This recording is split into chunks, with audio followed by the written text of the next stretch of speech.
I was checking David Martinez's vitals when I heard heels clicking down the hallway. Sharp, urgent, getting closer. Room 412 at St. Luke's Medical Center. Wednesday morning, October 9th, 2019, 10:47 a.m. David was 47 years old, stage 4 liver cancer with extensive cirrhosis. Jaundice, so severe his skin looked like old gold. Ascites, his abdomen swollen with fluid. Hepatic encephalopathy making him confused, disoriented. 3 weeks to live, maybe 4 if we were lucky. He'd been asking the same question for 6 days straight. Is Jennifer coming? Jennifer, his wife of 22 years. I'm sure she'll be here soon, I'd say each time. But she wasn't coming, not yet, because the woman walking down that hallway right now, the one whose heels I could hear clicking faster and faster against the linoleum, wasn't Jennifer Martinez. The door burst open. A woman stepped in. Mid-30s, black wrap dress, red lipstick perfectly applied. Designer bag, Louis Vuitton, I noticed. Expensive perfume filled the room, Chanel No. 5. She looked at David in the bed. Her face crumpled. Hand flew to her mouth. David. Her voice broke on his name. David's eyes opened, slowly, struggling to focus through the encephalopathy fog. He saw her, and I watched terror flood his face. Pure, absolute terror. Rachel, he whispered. No, you can't be here. Rachel. Not Jennifer. Rachel. She rushed to the bedside, grabbed his hand. I'm here, baby, I'm here now. Everything's going to be okay. No, please, you have to leave. You have to go, please. Shh, don't talk. Save your strength. I'm not going anywhere. David looked at me. His eyes were wild, panicked, begging me to make her leave. But I didn't understand yet. I didn't understand what was happening. Not yet. I've been a nurse for 40 years. I've seen families reunite at bedsides. I've seen loved ones rush in when time is running out. But I'd never seen someone look at the person who came for them with that kind of fear. And I knew right then, standing there watching Rachel stroke David's face while he trembled and tears ran down his cheeks, I knew this was going to be bad. Very bad. If you've ever been caught between two truths that can't exist in the same room, leave a comment. And if you're new here, subscribe, because you won't want to miss what happens when the wife finally arrives. It started 6 days earlier.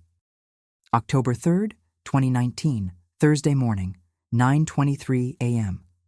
I was working my regular shift on the oncology unit, 4th floor, St. Luke's Medical Center, Atlanta, when they called up from the ER about a new admission. 47-year-old male, David Martinez, acute liver failure. Stage 4 hepatocellular carcinoma with extensive cirrhosis. They're bringing him up now. I pulled his chart while they prepped the room. David Martinez. Diob. March 15th, 1972. Height, 5'11". Weight on admission, 142 pounds, down from 187 just 6 months ago, according to his primary care records. Blood pressure, 98/62. Heart rate, 104. Oxygen saturation, 91% on room air. Temperature, 99.8 Tordiga. Labs were devastating. Bilirubin, 18.2, normal is under 1.2. AST, 456, normal is under 40.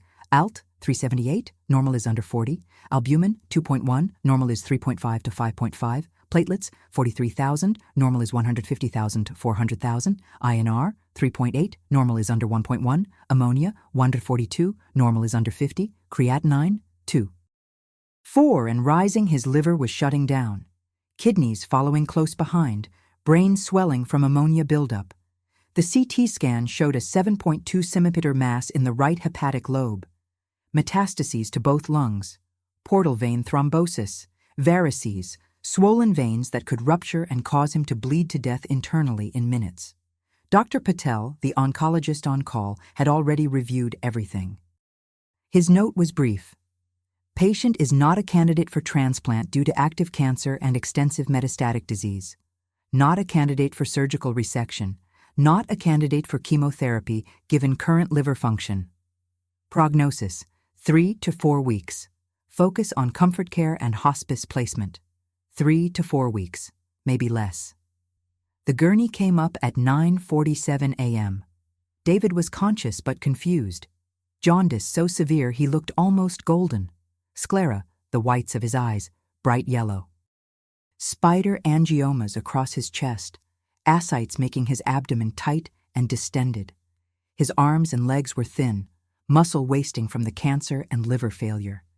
He smelled like ammonia, sweet and sour at the same time, the smell of liver failure. "Mr. Martinez?" I said, as they wheeled him into room 412. "I'm Sharon Williams. I'm going to be your nurse today." His eyes tried to focus on me, struggled. Where am I?" "You're at St. Luke's Medical Center. You came in through the emergency room this morning. You collapsed at work." "Work?" He blinked slowly. I was in a meeting." "That's right. Your co-workers called 911. They transferred him from the gurney to the bed." He groaned. The ascites made movement painful. I got him settled. Started the IV, hung lactated ringers, drew blood for the labs Dr. Patel ordered, connected him to the monitors. BP 9658, HR 108, O2 sat 89%. I put him on 2 liters of oxygen via nasal cannula. "Mr. Martinez, do you know what day it is?" He thought about it. Struggled. "Thursday?" "That's right. Do you know who the president is?" Longer pause. "Obama?" "It's actually Trump now, but that's okay. Do you know where you live?" "Marietta, with Jenny and the kids." "Good. That's good." His vitals stabilized a bit. Heart rate came down to 98. Oxygen saturation up to 93%. I checked his chart again for emergency contacts. Wife, Jennifer Martinez. Cell phone listed, home phone listed. 2 children, Sarah Martinez, 21, student at UGA, and Michael Martinez, 19, student at Georgia Tech. The ER had called all 3 numbers, left messages. No one had called back yet. That struck me as odd. Husband collapses at work, rushed to hospital, diagnosed with stage 4 cancer, given weeks to live, and the wife doesn't answer. But I'd seen it before. Sometimes people are in shock. Sometimes they don't believe it's real until they see it themselves. Sometimes they need time to process. I gave Jennifer the benefit of the doubt, for now. "Mr. Martinez, the doctors are going to come talk to you soon about what's going on. But I need to ask, is there anyone you'd like me to call? Anyone you want here with you?" His eyes filled with tears. "Jenny. I want Jenny." "Okay. We've left messages for her. I'm sure she'll be here soon." Tell her I'm sorry." I stopped. Sorry for what? But he'd already drifted off. The encephalopathy made him fade in and out like a radio with bad reception. I tucked the blanket around him, adjusted his oxygen, made sure the IV was running smoothly, and I noticed something on the bedside table. His phone. It was buzzing. Silent mode, but the screen kept lighting up. Text after text after text. I glanced at it. Just quickly. Just to see if it was Jennifer trying to reach him.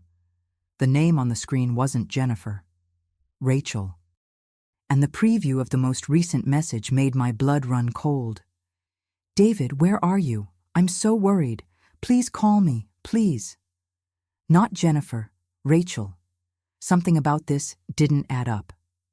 Over the next few hours, as David drifted in and out of consciousness, I started piecing together who he was.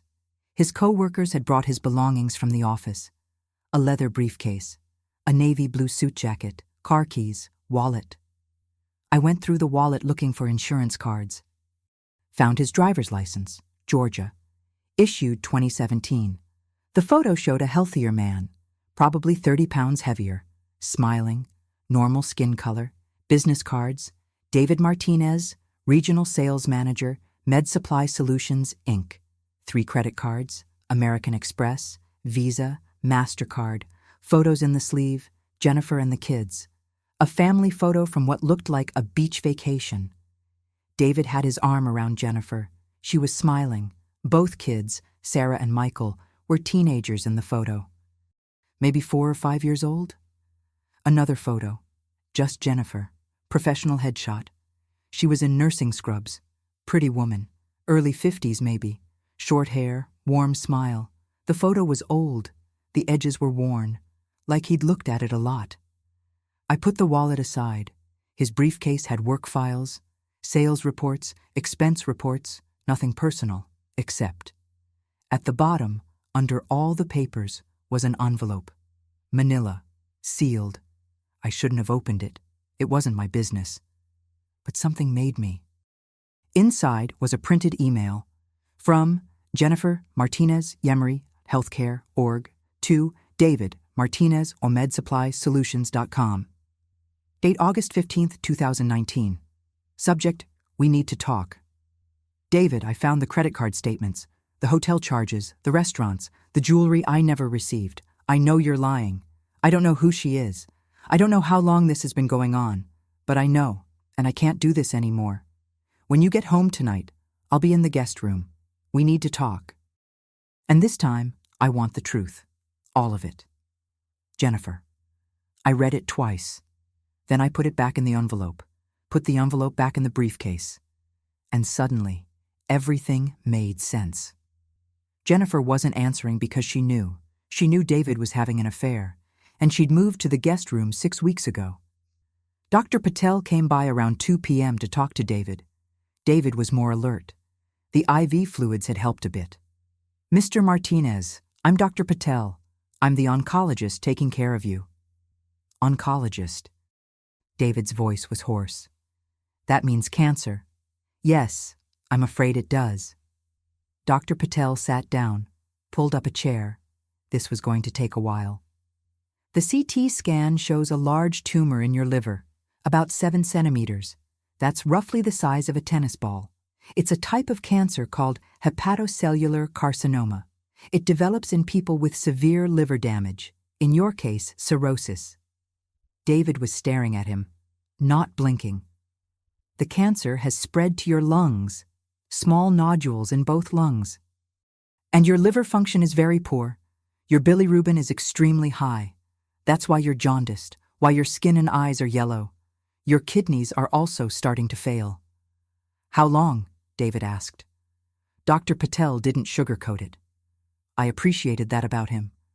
3 to 4 weeks, maybe less if complications develop, maybe a bit longer if we can keep you comfortable and manage the symptoms. 3 to 4 weeks. David closed his eyes. What about treatment? Chemo? Surgery? I'm afraid you're not a candidate for surgery. The tumor is too large and the cancer has spread, and your liver function is too poor for chemotherapy. Your body wouldn't be able to handle it. So there's nothing? We can keep you comfortable, manage pain, manage symptoms. We can talk about hospice, either here in the hospital or at home if you'd prefer. Home. David's voice cracked. I want to go home. We can arrange that. But first we need to stabilize you, get your symptoms under control, and we need to talk to your family. David's eyes opened. My wife, Jennifer, has anyone reached her? Not yet. We've left several messages. David looked away, tears sliding down his cheeks. She's not coming. Dr. Patel and I exchanged a glance. I'm sure she'll come, Mr. Martinez, Dr. Patel said. Sometimes it takes time for people to process news like this. You don't understand. David's voice was barely above a whisper. She's not coming because I don't deserve for her to come. That evening, Thursday evening, day 1, David's phone wouldn't stop buzzing. I'd put it on the bedside table. Silent mode, but the screen kept lighting up. Rachel, Rachel, Rachel, call after call after call, text after text after text. I finally picked it up, looked at the message previews. David, please answer me. I'm so worried about you. Did something happen? Please just let me know you're okay. I love you. That last one stopped me cold. I love you. Not from Jennifer, from Rachel. Who was Rachel? David was asleep, sedated. The morphine I'd given him for pain had knocked him out. I shouldn't have looked, but I did. I scrolled through the messages. Just the previews. I didn't open them. That felt like too much of a violation. But the previews told me enough. Can't wait to see you tonight. Miss you so much. Thank you for last night. I'm so lucky to have you. The messages went back months, years maybe. I put the phone down, looked at David sleeping in the bed, jaundiced, dying, asking for his wife. While another woman, Rachel, was calling him over and over saying she loved him. I've been a nurse for 40 years, and I've seen this pattern before. The man who lives two lives, two women, two versions of himself, until everything comes crashing down. Friday morning, day 2, October 4th. David was more alert.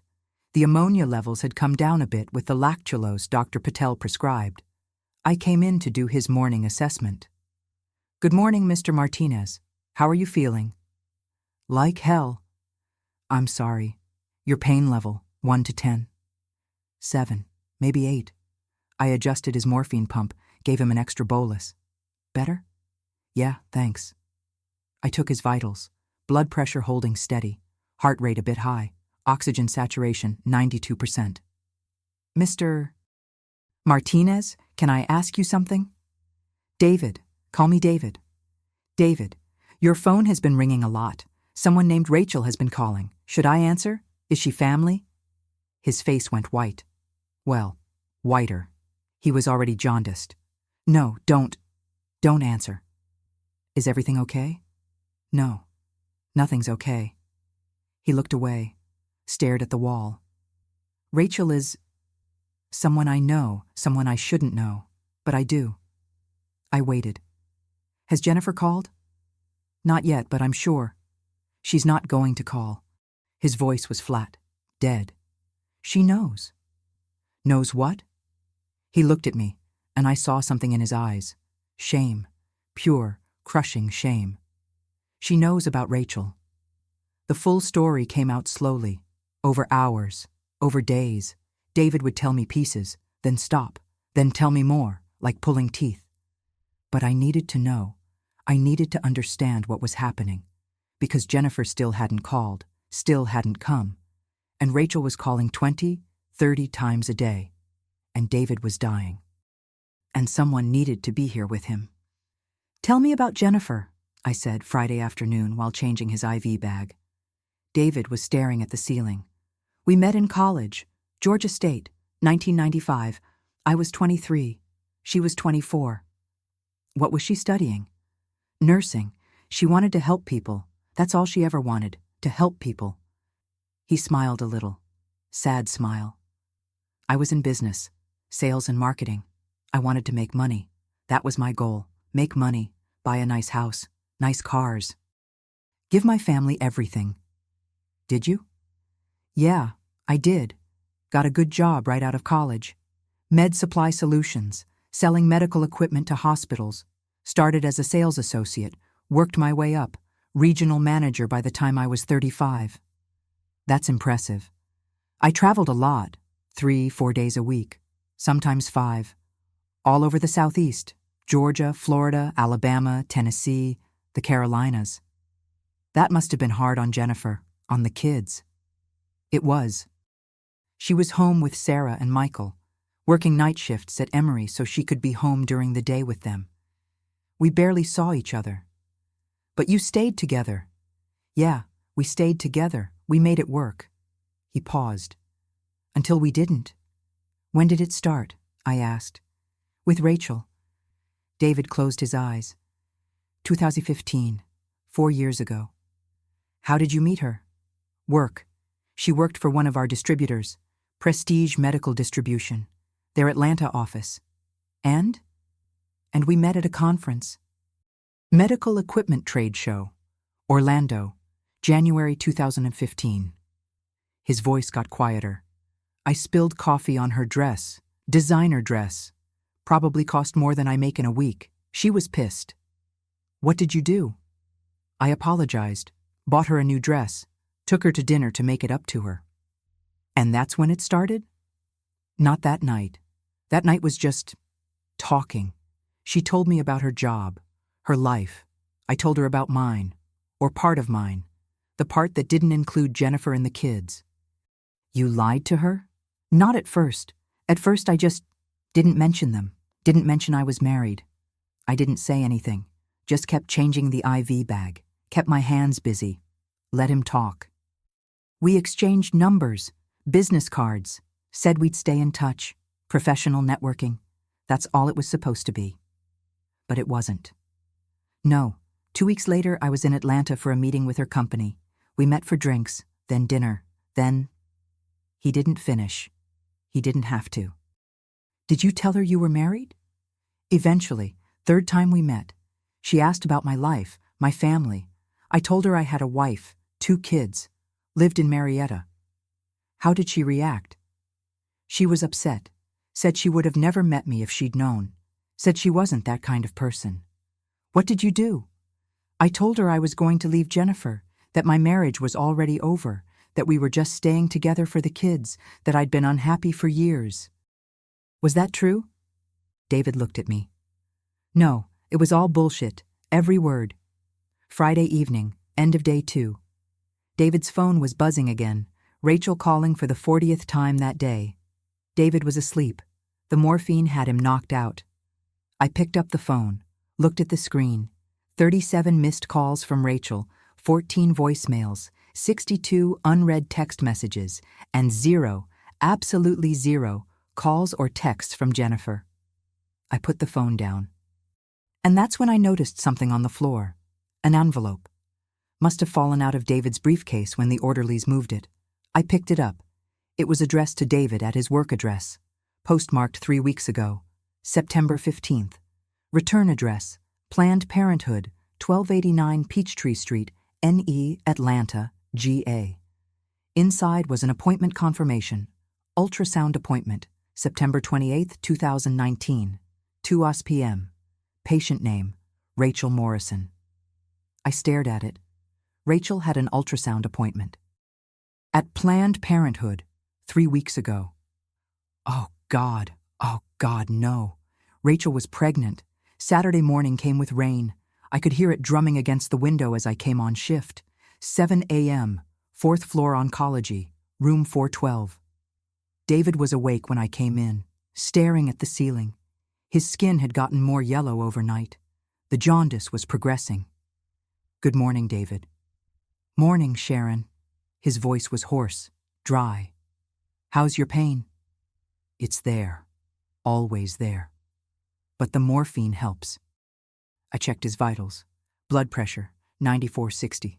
Heart rate, 112. Oxygen saturation, 91%. I increased his oxygen to 3 liters. David, I need to ask you something, and I need you to be honest with me. He looked at me. Okay. Is Rachel pregnant? The color drained from his face. Well, as much as it could. He was already yellow. His hands started shaking. How do you know? An envelope fell out of your briefcase. Planned Parenthood appointment confirmation. Her name was on it. He closed his eyes. Yes, she's pregnant. How far along? I don't know. She told me 2 weeks ago, said she was going to get an ultrasound. I haven't talked to her since. 2 weeks ago was when you collapsed. Yeah. So she doesn't know you're sick? No. I haven't answered her calls, her texts, any of it. Why not? Because I can't. His voice broke. I can't face her. I can't tell her I'm dying. I can't tell her about Jennifer. I can't tell her the truth about any of it. David, she thinks I'm going to leave my wife. She thinks we're going to be together. She thinks I love her. Do you? Long silence. I don't know. I thought I did. But now I don't know if I ever loved her, or if I just loved the way she made me feel. And how did she make you feel? Young. Alive. Like I wasn't just some middle-aged sales manager with a mortgage and kids in college and a wife who barely looked at me anymore. He was crying now. I'm such a coward, Sharon. Such a goddamn coward. I handed him tissues. Let him cry. Sometimes that's all you can do. What about Jennifer? I asked gently. Does she know about the pregnancy? No, she knows about the affair.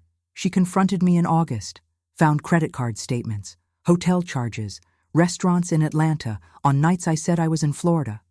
She knew I was lying. What did you tell her? I lied more. Told her it was work expenses. My boss using my card. That I was staying in Atlanta sometimes for early morning meetings. All lies. Did she believe you? No, she's not stupid. She moved into the guest room, stopped wearing her wedding ring, started looking at apartments. She was leaving you. Yeah, she was leaving me, and I was relieved. That surprised me. Relieved? Because if she left me, I wouldn't have to be the one to leave. I wouldn't be the bad guy. She'd be the one who walked away. And I could go be with Rachel without feeling guilty. I've been a nurse for 40 years. I've heard a lot of confessions. But the way David was talking, dissecting his own cowardice with this cold, clinical precision, was something I'd never quite heard before. And then you got sick, I said. And then I got sick. Over the next 3 days, Saturday, Sunday, Monday, I watched a pattern develop. Day 3, Saturday.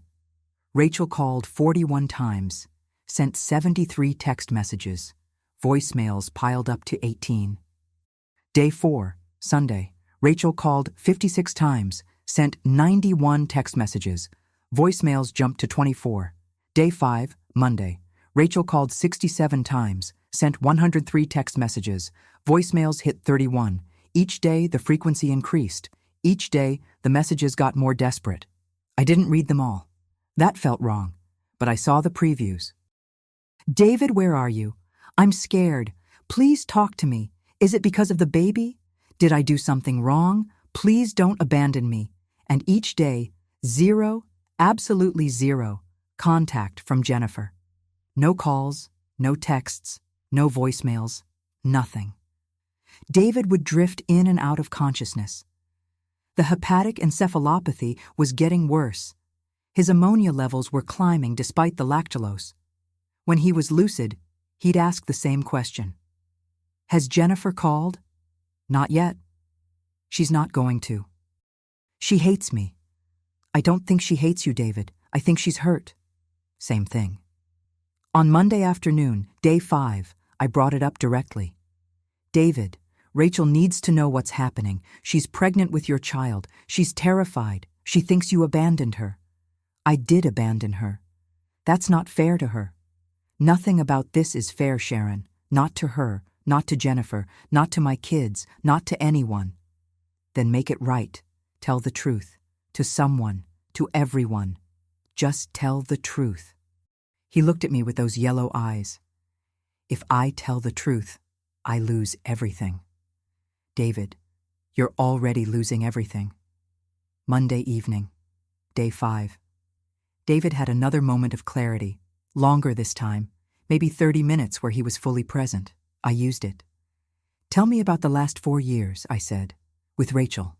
He sighed, stared at the ceiling. Where do you even start? The beginning, after Orlando. After Orlando, we kept in touch, professionally at first. Emails about orders, deliveries, normal work stuff. And then it turned into texts, personal texts. How was your day? Saw this and thought of you. Little things. When did it become physical? March 2015, 3 months after we met. I was in Atlanta for a regional meeting. She suggested drinks. We went to a bar in Buckhead, had too much to drink, ended up at her apartment. And that was the first time? Yeah. What happened after that? I told myself it was a one-time thing, mistake, too much alcohol, would never happen again. But it did. Yeah, it did. April, then May, then every time I was in Atlanta, once a month, twice a month, then every week. Every week for 4 years? Yeah. I did the math in my head. That was over 200 times, minimum. This wasn't an affair. This was a second life. Where did you meet her? I got her an apartment. Buckhead. Nice place. 2-bedroom. 22nd floor. City views. $2,800 a month. You paid for it? Yeah. Told Jennifer it was a company investment property, that we used it for visiting executives. She never questioned it. What else? Car. Leased her a BMW. Told Jennifer it was a company car. Credit cards? Separate card. In my name, but mailed to the Buckhead apartment. Business expenses account. Jennifer never saw the statements. How did you keep it secret for so long? Traveling. I was already traveling 3-4 days a week. I'd tell Jennifer I was in Jacksonville or Charlotte or Nashville, but really I'd be 20 minutes away in Buckhead with Rachel. Did Rachel think you were going to leave Jennifer? Yes, from day one. I told her I would, that I just needed time, that the kids were in high school and I wanted to wait until they were in college. Then I said I wanted to wait until Sarah graduated college. Then I said I wanted to wait until Michael graduated college. Always another excuse, another reason to wait. But you were never going to leave. No, I liked my life. Both lives. Jennifer at home, stable, dependable, the mother of my children, and Rachel in Buckhead. Exciting, new, made me feel 25 again. David, I know how it sounds. I'm a terrible person, selfish, cowardly, using both of them. I know. Then why didn't you stop? He looked at me, and I saw something in his eyes I hadn't seen before. Hopelessness. Because I'm weak, Sharon. Because I'm weak and I'm a coward, and I didn't want to hurt anyone, so I just kept lying and lying and lying until... His voice broke. Until I ran out of time. Tell me what happened in August, I said, when Jennifer found out. David closed his eyes. August the 12th, Monday, I came home from a supposed trip to Birmingham. Really, I'd been in Buckhead all weekend with Rachel. Jennifer was waiting? Yeah, she was sitting at the kitchen table, 3 months of credit card statements spread out in front of her. How did she get them? She went through my briefcase, found the card I'd been hiding, the one for the Buckhead apartment, called the credit card company, had them mail her copies of all the statements. What did the statements show? Everything. Hotel charges when I said I was at other hotels. Restaurants in Atlanta on nights I told her I was in other cities. Jewelry from Tiffany. She never got any jewelry from Tiffany. What did you say?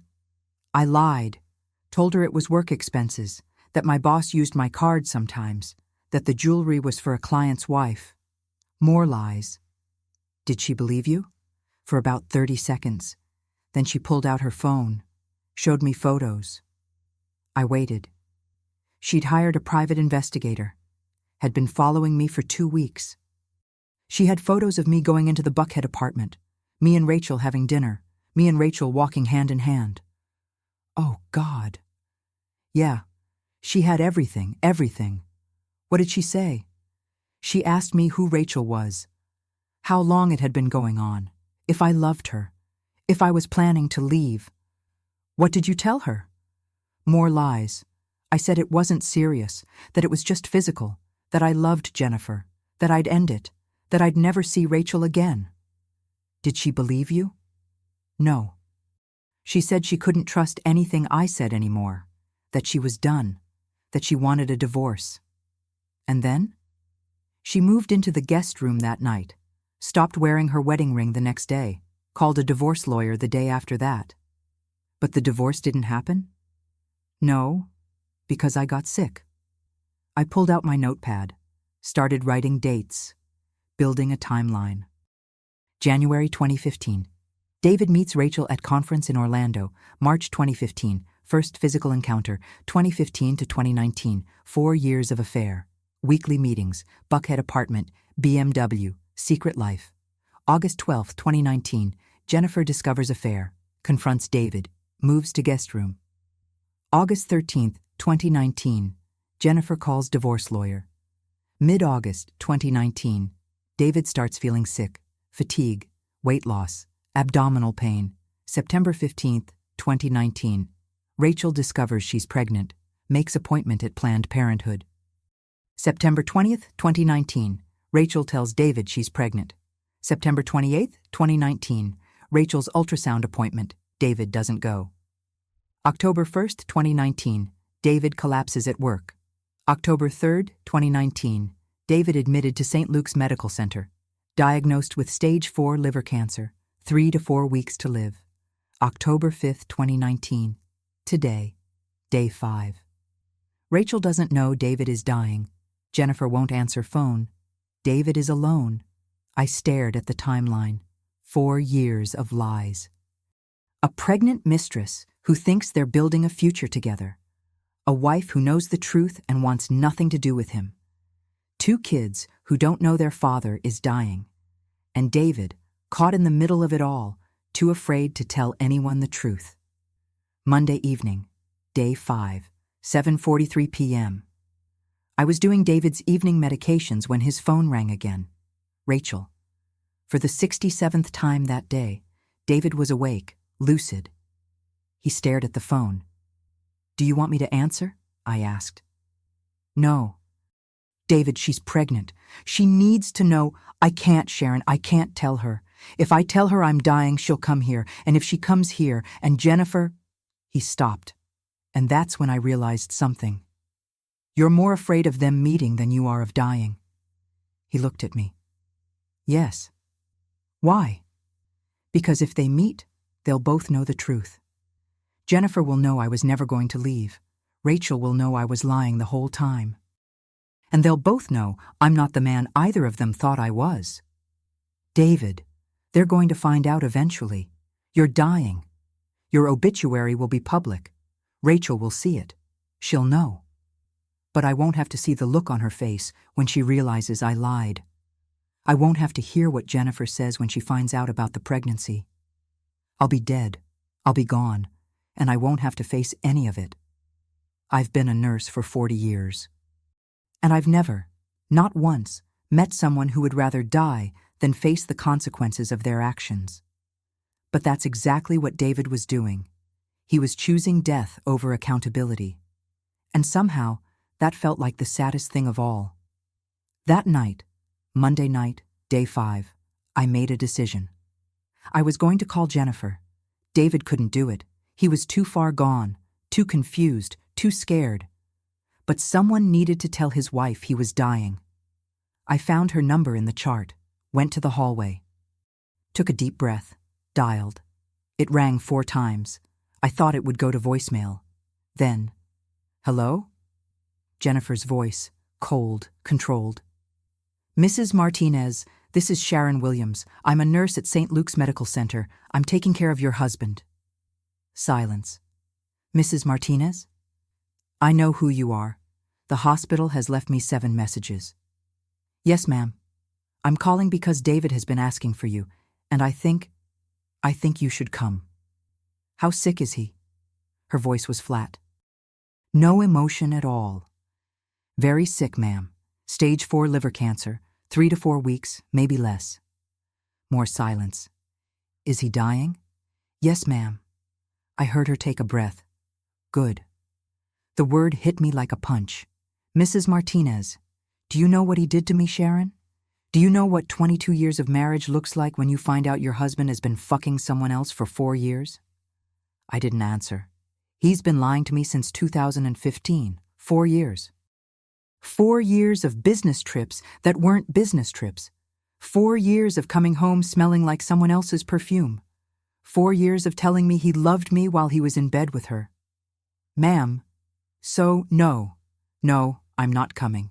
He can die alone, just like I've been living alone for the last 4 years while he was with her. Mrs. Martinez, I understand you're hurt. You don't understand anything." Her voice cracked.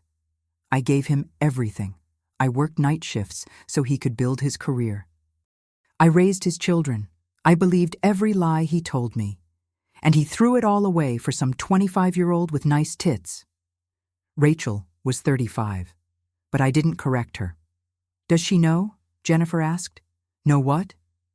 "That he's dying. Does his little girlfriend know?" "No, ma'am, he hasn't told her." "Of course he hasn't, because he's a coward. Mrs. Martinez, tell him I said goodbye. Tell him I hope it hurts.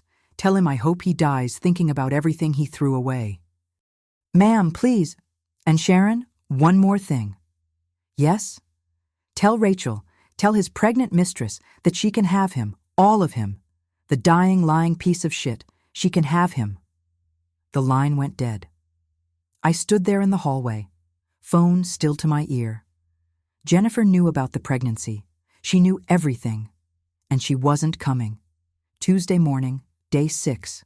I came on shift with a mission. David was dying. He had maybe 2 weeks left, maybe less.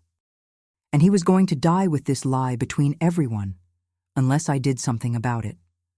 I'm not usually the type to get involved in patients' personal lives. I learned a long time ago that you can't fix people's problems for them. You can care for their bodies. You can ease their pain. But you can't make them make better choices. But this was different, because David wasn't capable of making choices anymore.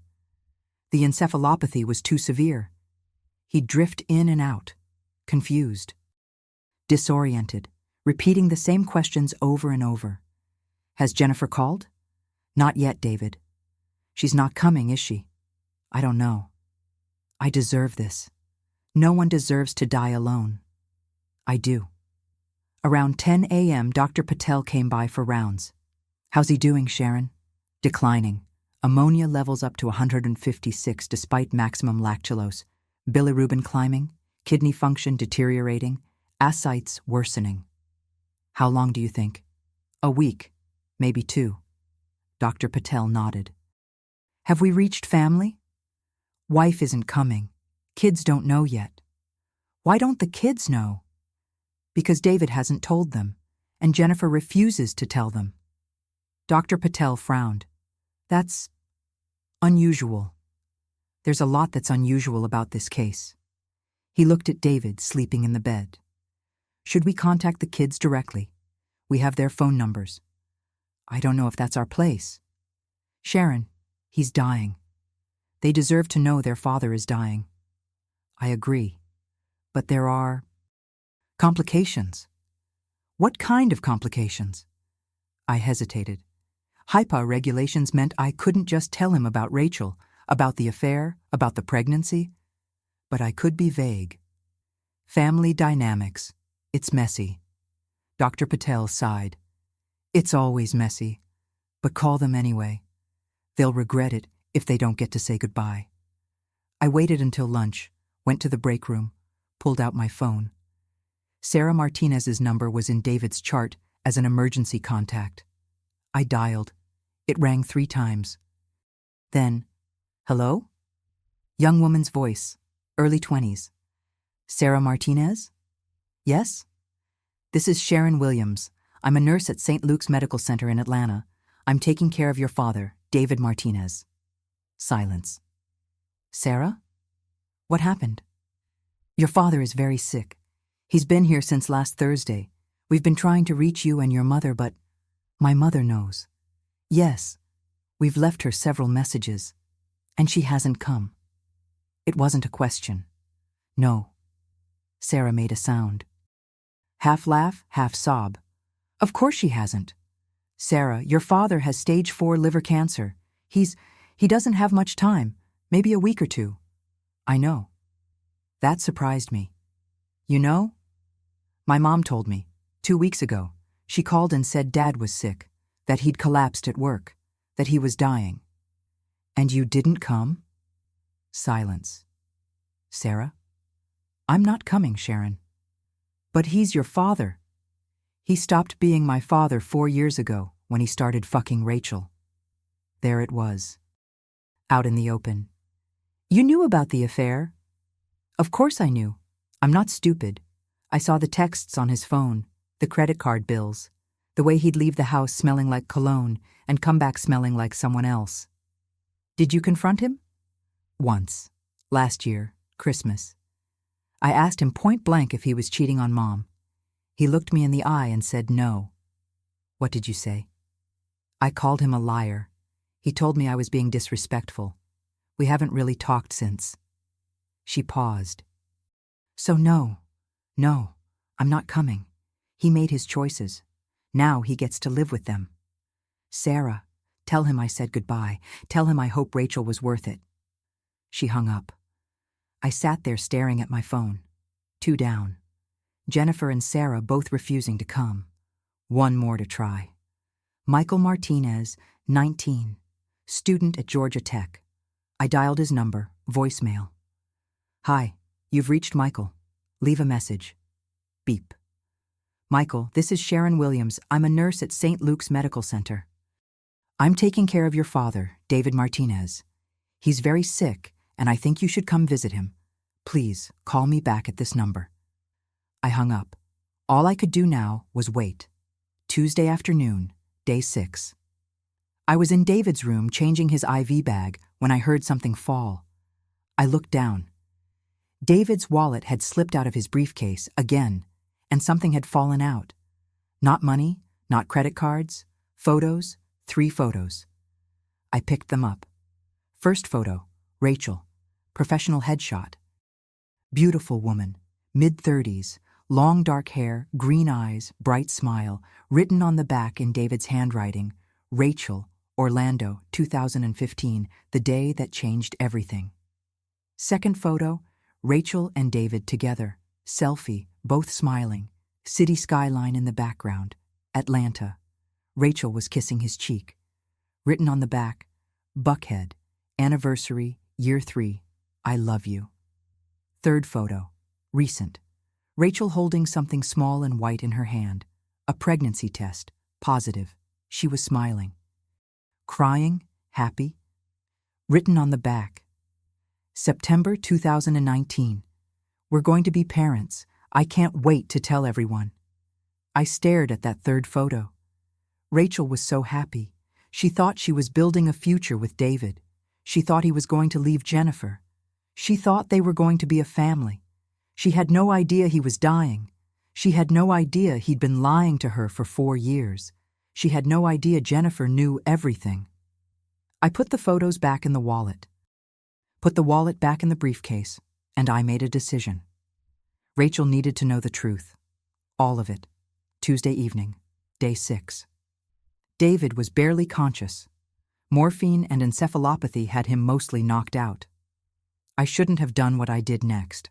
I know I shouldn't have. But I did it anyway. I picked up David's phone, opened his messages, read Rachel's texts.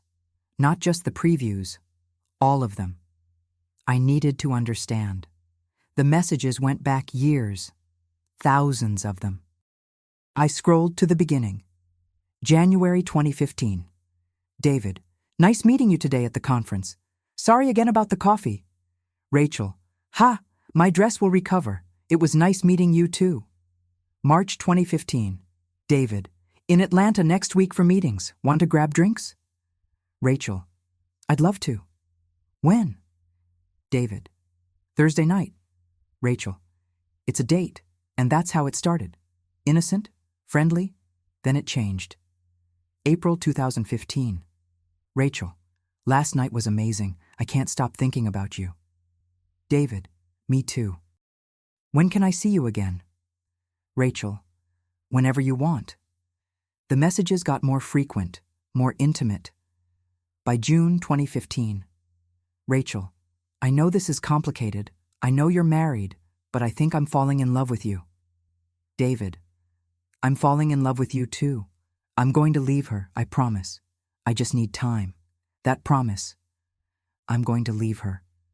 Appeared 47 times in the message thread over 4 years. 47 times David promised to leave Jennifer. 47 times Rachel believed him. I scrolled to the recent messages. September 2019. Rachel, September 20th. David, I need to talk to you. Can you come over? David, on my way. Rachel, September 20th, 8:47 p.m. I'm pregnant. David, what? Rachel, I'm pregnant. About 6 weeks. I took 3 tests. All positive. David, are you sure? Rachel, yes. I have an appointment at Planned Parenthood next week to confirm. David, this is a lot. Rachel, I know, but David, this is good news. This is our chance. You can finally leave Jennifer. We can be a family. You, me, our baby. David, I need time to think. Rachel, time to think?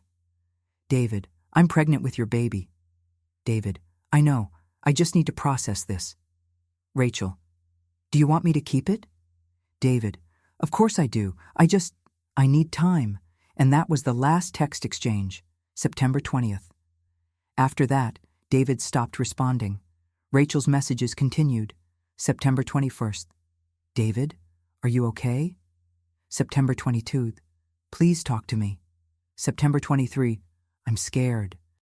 Please don't shut me out. September 28th. I went to the appointment. The baby is healthy. 8 weeks. Due date, April 22nd. I wish you'd been there. September 30th. David, you're scaring me. Why won't you answer? October 1. Did I do something wrong? Please just talk to me.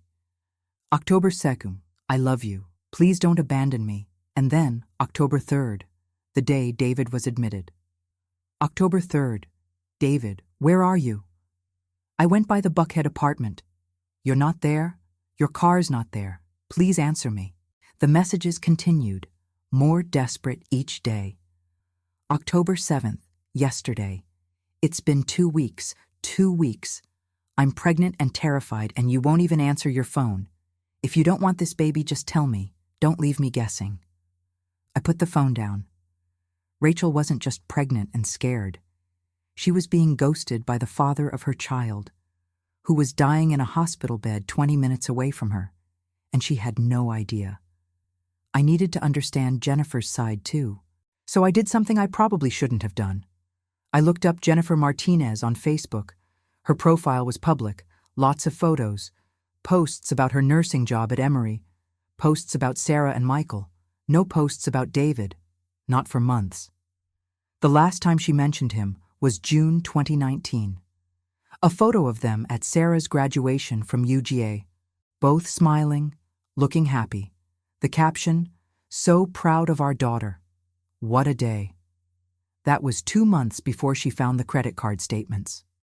2 months before everything fell apart. After August, David disappeared from her posts entirely. In September, Jennifer posted, "Starting a new chapter. Sometimes the hardest thing and the right thing are the same thing." A friend commented, "Proud of you, Jen. You deserve better." Another comment, "He never deserved you." So people knew. Her friends knew. They knew about the divorce. Maybe they knew about the affair. I kept scrolling. Then I found something that made my blood run cold. A private message thread between Jennifer and someone named Lisa. It was visible because Jennifer had screenshotted it and posted it to a private Wives of Cheaters support group, which wasn't actually private because she'd shared it publicly by accident. The message was from September 25th, 2 weeks ago. Jennifer, "Lisa, I need to tell you something and I don't know who else to talk to." Lisa, "What's wrong?" Jennifer, "I found something in David's email, an appointment confirmation. From Planned Parenthood." Lisa, "Oh God." Jennifer, "It wasn't for me. It was for someone named Rachel Morrison, ultrasound appointment. She's pregnant, Lisa. His mistress is pregnant." Lisa, "What are you going to do?" Jennifer, "I don't know. Part of me wants to call her. Tell her what kind of man he really is. That he's never going to leave me. That she's wasting her time." Lisa, "Are you going to?" Jennifer, "No. Let her figure it out on her own. Let him lie to her the way he lied to me. She'll figure out eventually that he's a coward who will never choose her." Lisa, "I'm so sorry, Jen." Jennifer, "Me too. But I'm done. The divorce papers are being filed next week. He can have Rachel. He can have the baby. I'm done." So Jennifer knew. She'd known for 3 weeks that Rachel was pregnant, and she'd known for 6 weeks that David was cheating. And now she knew David was dying, and she still wasn't coming. Tuesday evening, 9:17 p.m. I was at the nurse's station finishing my charting when my phone rang. Unknown number. "Hello? Is this Sharon Williams?" Male voice, young, nervous.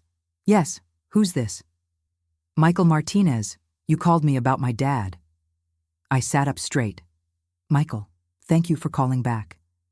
Is he really dying? Yes. I'm so sorry. Silence. Michael? I haven't talked to him in 3 months. I know this is hard.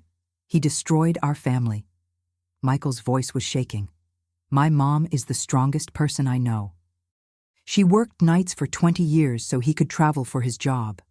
She raised me and Sarah basically by herself, and he thanked her by cheating on her for 4 years. I'm sorry. Do you know what it's like to find out your father is a liar? To realize that every time he said, I love you, or I'm proud of you, or family is everything, he was lying, that he was really thinking about her? No, I don't. I quit school. Did you know that? I quit Georgia Tech, dropped out in September. Because I couldn't focus, couldn't sleep, kept thinking about how my whole life was a lie. Michael, my mom called me 2 weeks ago, said Dad collapsed at work, that he had cancer, that he was dying. She asked if I wanted to see him. What did you say? I said no. I said I hoped it hurt. I said he deserved it. His voice broke. And now I can't stop thinking. What if I was wrong? What if I should have come? What if he dies and I never got to say? I don't even know what I'd say. You'd say goodbye. Yeah, I guess. Silence. Is he in pain? No. We're keeping him comfortable, morphine. He's not suffering physically. Good. That's good. Michael, I think you should come. Not for him. For you. So you don't spend the rest of your life wondering.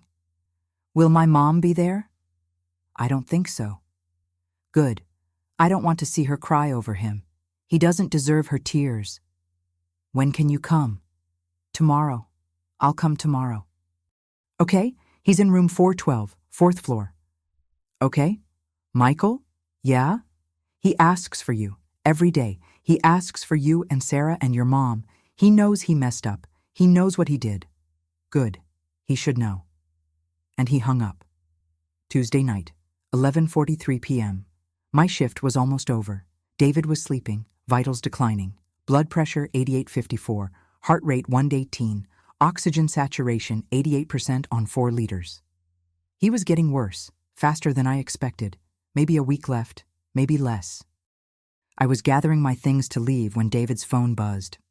Rachel. But this time, it wasn't a call or a text. It was a voicemail notification. She'd left a new message. I shouldn't have listened. But I did. I played the voicemail. Rachel's voice came through, shaking, crying. David, it's me. It's Tuesday night, October 8th. It's been 17 days since you talked to me. 17 days since I told you I'm pregnant. 17 days of you ignoring me. She was sobbing. I went to my OB appointment today. The baby's healthy. Heartbeat is strong. They said I'm almost 10 weeks now. Due date is April 22nd. More crying. I bought maternity clothes today. Can you believe it? I'm not even showing yet, but I bought them anyway. Because I'm so excited. Because I thought you'd be excited too. Her voice broke completely. But you're not answering. And I don't know if it's because you don't want the baby, or because you changed your mind about leaving your wife, or because you just don't love me anymore. And I need to know, David. I need to know, because I can't do this alone. Long pause. I could hear her breathing. I'm coming to find you tomorrow. I'm going to your office. I'm going to tell everyone there who I am and what we've been doing for 4 years. I'm going to make you talk to me, because I deserve answers. And our baby deserves a father who doesn't abandon them. Another pause. I love you. I still love you. Even though you're breaking my heart, I love you. Please call me. Please. The voicemail ended. I stood there in the dark room. Rachel was coming to David's office tomorrow, Wednesday. But David wasn't at his office. David was here, dying. And if Rachel went to his office, if she caused a scene, if she told everyone about the affair, someone would tell her the truth. Someone would tell her David was in the hospital, And then she'd come here, and everything David had been afraid of, everything he'd been hiding from, would happen. Rachel would find out he was dying. Rachel would come to the hospital, and if Jennifer came too, they'd meet, face to face, the wife and the mistress, both destroyed by the same man. Wednesday morning, day 7. I came on shift at 7 a.m., knowing today was going to be the day everything came apart. Rachel was going to David's office this morning. She was going to find out he wasn't there. Someone was going to tell her he'd collapsed. Someone was going to tell her he was at St. Luke's. And then she was going to come here. I checked on David as soon as I arrived. He was worse, significantly worse. Blood pressure 82/48, heart rate 126, oxygen saturation 85% on 4 liters. I increased it to 6 liters.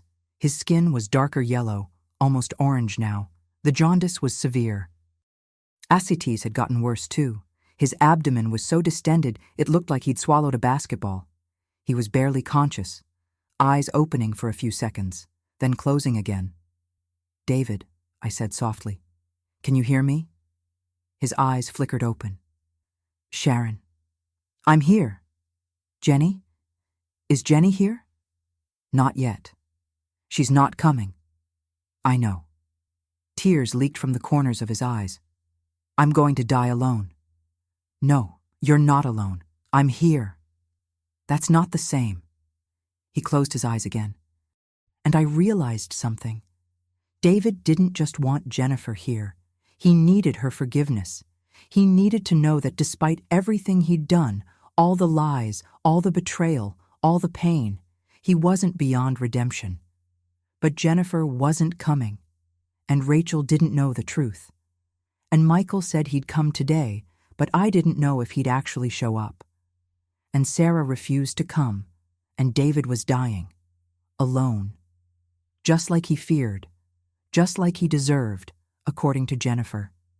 10:23 a.m. I was at the nurse's station when the hospital operator paged me. "Sharon Williams, line 3 for you." I picked up. "This is Sharon." "Hi, this is Kelly from Med Supply Solutions. I'm David Martinez's assistant. I have someone here asking about him and I don't know what to tell her." My heart sank. "Who's asking?" "Her name is Rachel. Rachel Morrison. She says she's his, she says she knows him personally. She's asking where he is. She's pretty upset." "What did you tell her?" "Nothing yet.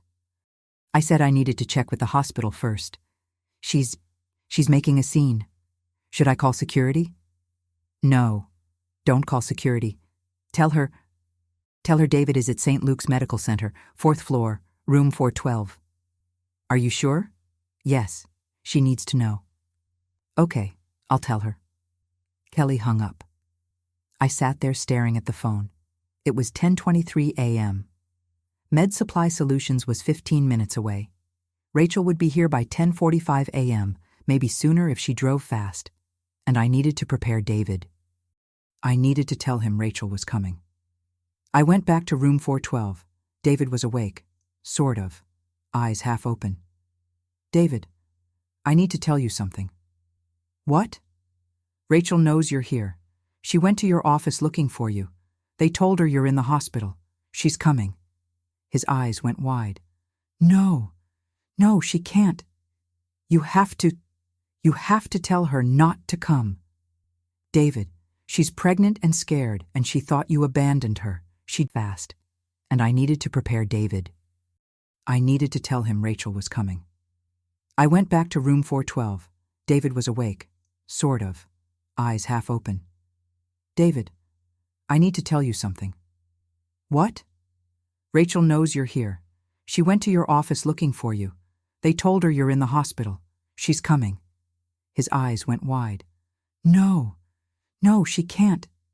You have to tell her not to come." "David, she's pregnant and scared, and she thought you abandoned her. She deserves to see you." No. If she comes here, if she sees me like this, if Jennifer comes..." "Jennifer's not coming." "You don't know that. David, Please, Sharon, please don't let her come up. Please. He was crying, begging. I can't stop her. Yes, you can. You can tell security. You can tell her I don't want to see her. Do you want me to tell her that? Silence. David? No. Then she's coming. 10:38 a.m. 7 minutes before Rachel was due to arrive, I heard footsteps in the hallway. A young man appeared in the doorway. 19 years old, tall, thin, wearing a Georgia Tech hoodie, dark circles under his eyes. He looked exhausted. Is this room 412? Yes. Are you Michael? Yeah. I'm Sharon. We talked last night. He nodded, looked at the bed, at David, his father, dying. Michael's face went pale. Oh, God. He looks... I know. The jaundice makes it worse than it is. But yes, he's very sick. Michael took a step into the room, stopped. Does he know I'm here? David? I said gently. Michael's here. David's eyes opened, struggled to focus. Michael? Yeah, Dad. It's me. David started crying immediately. You came. You came. Yeah, I came. Michael stood there, awkward, not sure what to do. You can sit, I said, pulling up a chair. Talk to him. Michael sat down slowly. Father and son looked at each other. 3 months of silence between them. 4 years of lies. A lifetime of questions. Dad, That's when we heard the heels. Sharp, fast, urgent, getting closer. My heart sank. Rachel. She was here. 10:47 a.m. The door burst open. Rachel Morrison rushed in, mid-30s, black wrap dress, red lipstick, designer bag, expensive perfume, Chanel No. 5. She looked at the bed, at David, her face crumpled. David! Oh my God, David! She rushed to the bedside, grabbed his hand. I'm here, baby, I'm here now. Everything's going to be okay. David's eyes went wide with terror. Rachel, no, you can't be here. Shh, don't talk. Save your strength. She was crying, stroking his face, holding his hand, and Michael, sitting on the other side of the bed, went completely still. Who are you? He asked quietly. Rachel looked up, saw him for the first time. I'm Rachel. I'm David's.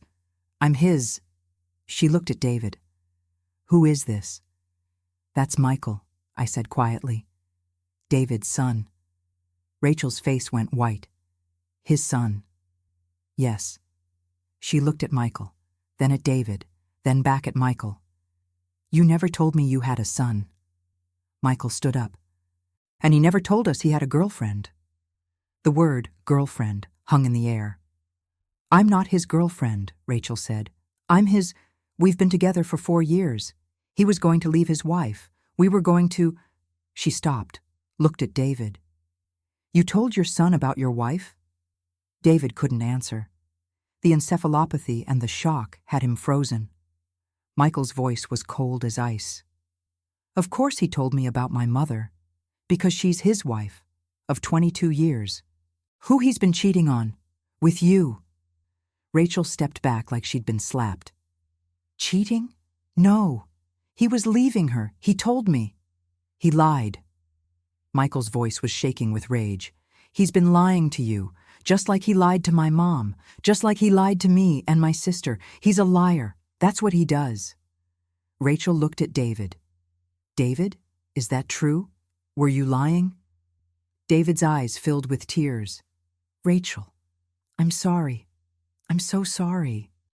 Sorry for what? Sorry for lying or sorry you got caught? Both. Everything. I'm sorry for everything. Rachel's hand went to her stomach, an unconscious gesture, protective, and Michael saw it. Oh, God, he whispered. Are you pregnant? Rachel froze. Answer me, Michael said. Are you pregnant with my father's baby? Slowly, Rachel nodded. Michael turned to David. You got her pregnant? While you were still married to Mom? David couldn't speak. Michael's face twisted with disgust. You're unbelievable. You're actually unbelievable. He grabbed his jacket. I came here to say goodbye, to tell you I forgave you, but I don't forgive you. You destroyed our family and you don't even care. Michael, please, David managed to whisper. No, I'm done. Die alone. That's what you deserve. He walked out. The door slammed behind him. The room was silent except for the beeping of the monitors. Rachel stood there, hand on her stomach, tears streaming down her face. How long? She finally asked. What? How long have you been sick? 2 weeks. I collapsed at work October 1st. 2 weeks. Her voice was flat. 2 weeks you've been here, and you didn't call me, didn't text me, just let me think you abandoned me. I didn't know how to tell you.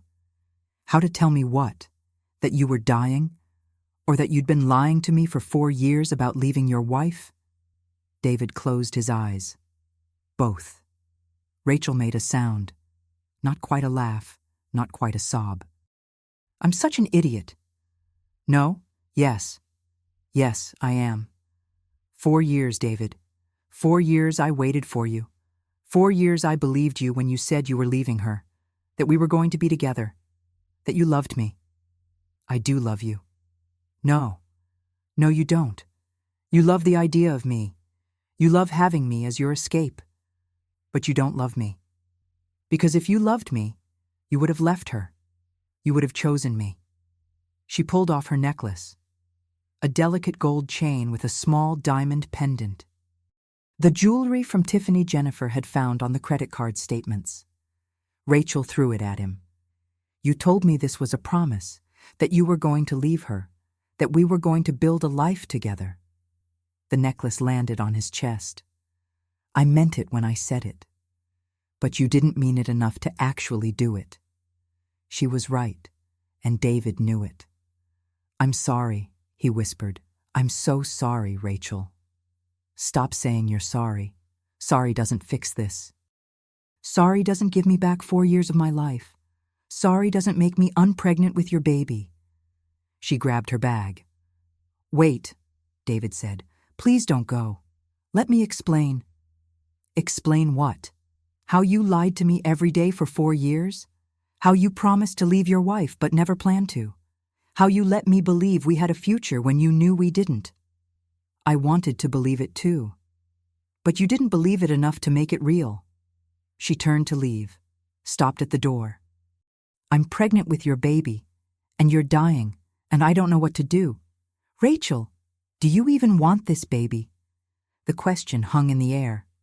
Yes, David said. Yes, I want the baby. Then why did you disappear when I told you? Because I was scared. Of what? Of everything. Of telling Jennifer, of telling the kids, of facing the consequences, of losing everything. You already lost everything, David. You lost it the day you chose to lie instead of choosing me. And she walked out. The room was empty now, just me and David. David was sobbing, whole body shaking. She's right, he managed to say. She's right about everything. I know. I'm a coward. I know. I don't deserve forgiveness. Maybe not, but you're dying, and you have a chance to tell the truth. Finally, to everyone. What's the point? Jennifer won't forgive me. The kids hate me. Rachel hates me. The point is you stop dying with lies. You die with truth. Even if the truth hurts. Even if no one forgives you. He closed his eyes. I'm so tired, Sharon. I know. I just want to sleep. I just want to close my eyes and never wake up and not have to face any of this. You can do that. You can give up. Let the morphine take you. Die without facing any of it. I sat down beside the bed. But if you do that, Rachel will spend the rest of her life wondering why you abandoned her. Michael will spend the rest of his life hating you.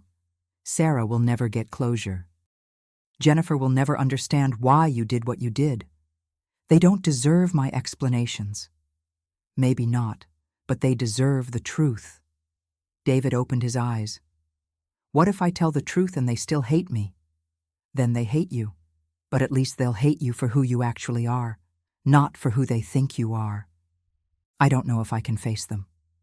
You don't have to face all of them, just one. Choose one person to tell the truth to, the whole truth. No more lies. Who? Whoever you hurt the most. David thought about it.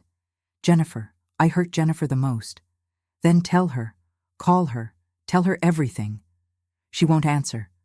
Then leave a voicemail, write her a letter, something, anything. Give her the truth. Wednesday afternoon, 2:17 p.m. David had been working on a letter for 2 hours. I'd given him a pad of paper, a pen. His hands shook so badly I had to help him hold the pen steady. But he wrote, slowly, painfully. Dear Jennifer, I know you won't come see me. I know you don't want to hear from me. But I need to say this. I need you to know the truth. I met Rachel in January 2015 at a conference in Orlando. It started as an affair, but it became more than that. For 4 years I lived 2 lives. You in Marietta, her in Buckhead. I paid for her apartment, her car, her life. I told her I was going to leave you. I promised her over and over. 47 times I said, I'm going to leave my wife. And I meant it when I said it. But I never did it, because I'm a coward.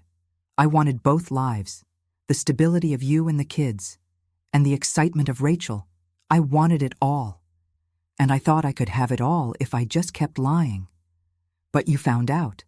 In August, the credit card statements, the private investigator. You knew everything. And instead of telling you the truth, I lied more, told you it was work expenses, that it meant nothing. More lies on top of lies. You left me, moved to the guest room, filed for divorce. And I was relieved, because I thought it meant I could be with Rachel without being the bad guy. I could let you be the one who walked away. But then I got sick, and everything changed. Rachel's pregnant, Jennifer, about 10 weeks, due in April. She told me 3 weeks ago, the day before I collapsed. I know you know. I know you found the Planned Parenthood appointment confirmation. She came here today. To the hospital, found out I've been lying to her just like I lied to you. She asked if I wanted the baby. I said yes. But the truth is, I don't know. I don't know anything anymore, except that I destroyed everything. I destroyed us. I destroyed Rachel. I destroyed the kids. Michael came today, saw Rachel, found out about the pregnancy, left, said I deserve to die alone. He's right. I do deserve it. But I need you to know something, Jennifer. Something I should have said years ago. I love you. I've always loved you. Even when I was with Rachel. Even when I was lying. Even when I was destroying us. I loved you. I was just too broken and selfish and cowardly to love you the way you deserved. I'm sorry. I'm so sorry. I don't expect you to forgive me. I don't expect you to come see me. I don't expect anything. I just need you to know the truth. All of it. I love you. And I'm sorry. David. He finished writing, hands shaking. Will you mail this for me? He asked. Yes. Promise? I promise. He closed his eyes, and then he said something that broke my heart. It won't change anything, but at least she'll know I told the truth. Finally. Wednesday evening, 7:52 p.m., David was declining rapidly. Blood pressure, 76/42, heart rate 134, oxygen saturation 82% on 8 liters. Kidney function was failing. His last urine output was 6 hours ago, only 40 milliliter. He was going into renal failure. Dr. Patel came by. How long does he have? Days, maybe less. Should we intubate? No, he's DNR/DNI, comfort care only. Okay, increase morphine as needed. Keep him comfortable. I will. After Dr. Patel left, I sat with David. He was barely conscious, drifting. David, I said softly. His eyes opened, barely. I'm here. Sharon. Yes? Thank you. For what? For not judging me, for listening, for being here. That's my job. No, it's more than that. You cared, even though I don't deserve it. Everyone deserves compassion, David. Even when they make terrible choices. He closed his eyes.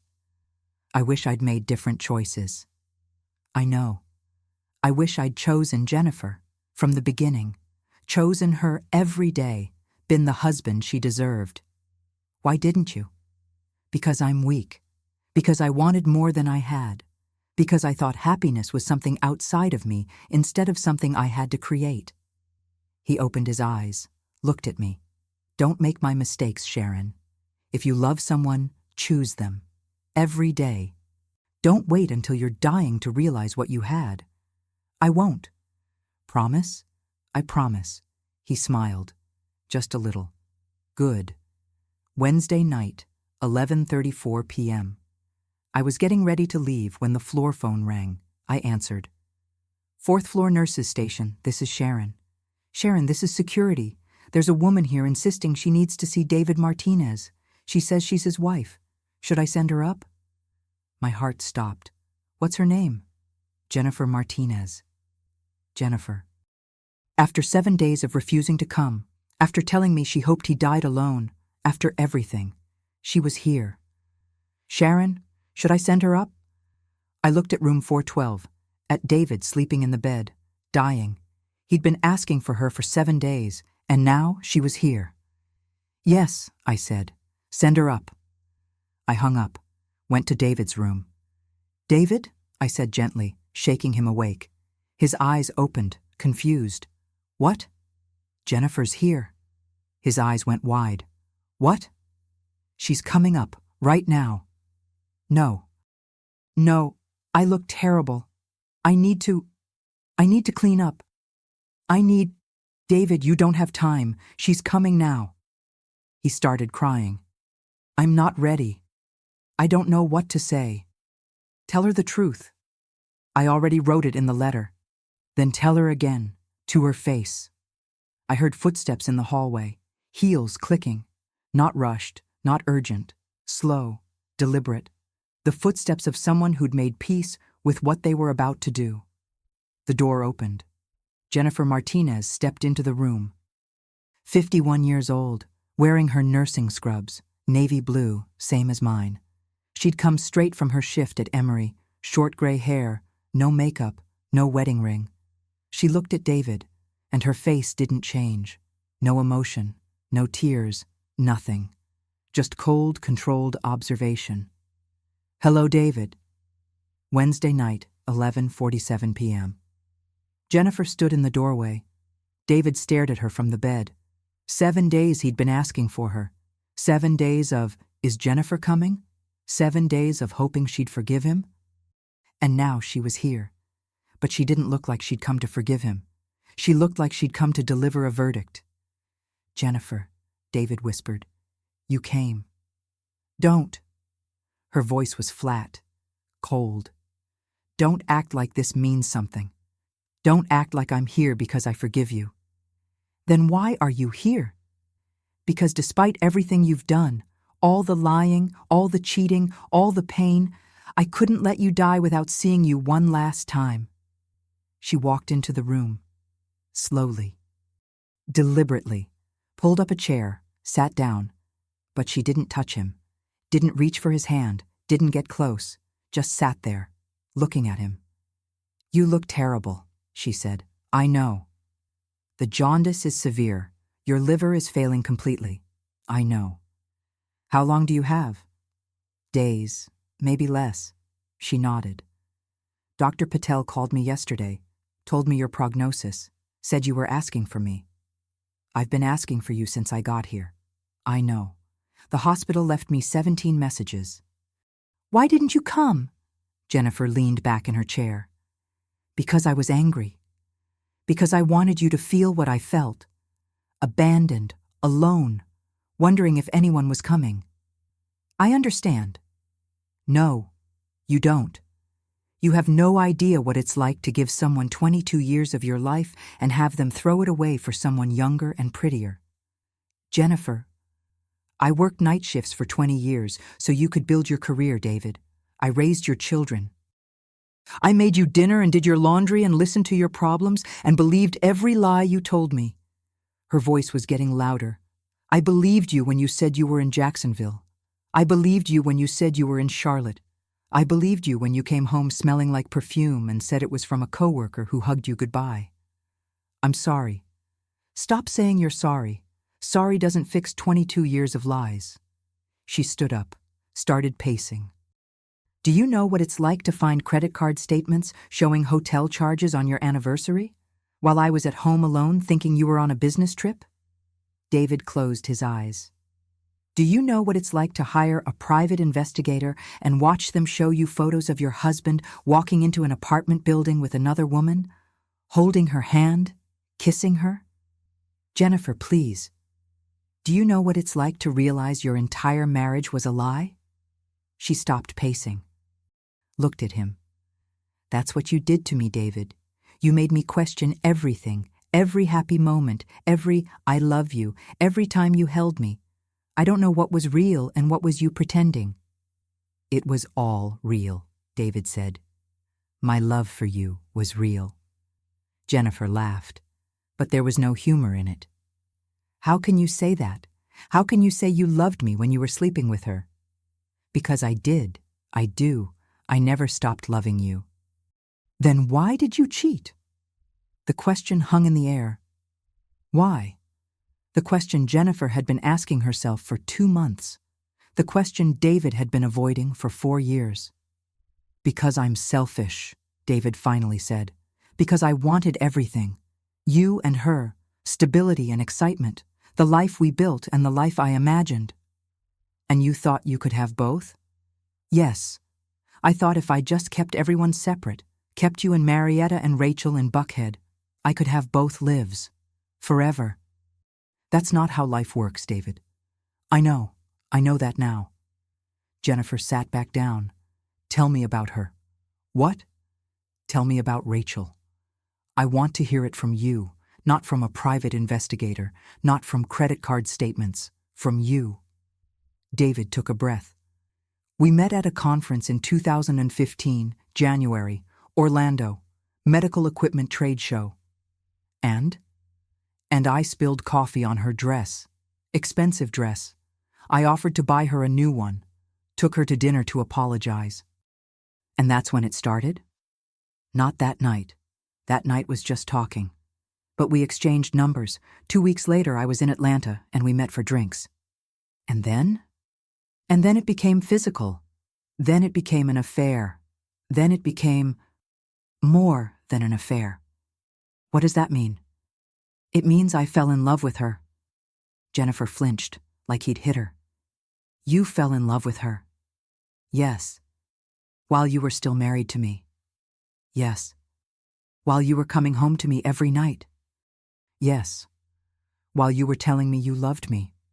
Yes. Jennifer's hands were shaking. Did you love her more than me? No. I loved you both. Differently, but I loved you both. You can't love 2 people at the same time, David. Yes, you can. It's terrible and selfish and wrong, but yes, you can. Then why didn't you choose her? Why didn't you leave me like you promised her you would? Because I was afraid. Of what? Of losing you, of losing the kids, of losing the life we built, of being the bad guy. So instead, you just kept lying. Yes. For 4 years. Yes. Jennifer stood up again. I need to tell you something, David. Something I found out 3 weeks ago. What? Rachel's pregnant. David closed his eyes. I know. You know?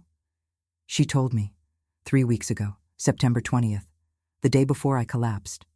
And? And I didn't know what to do, so I did nothing. I stopped answering her calls, stopped answering her texts. Just disappeared. Jennifer's face twisted with disgust. So you abandoned her, the woman you supposedly loved. You abandoned her when she needed you most.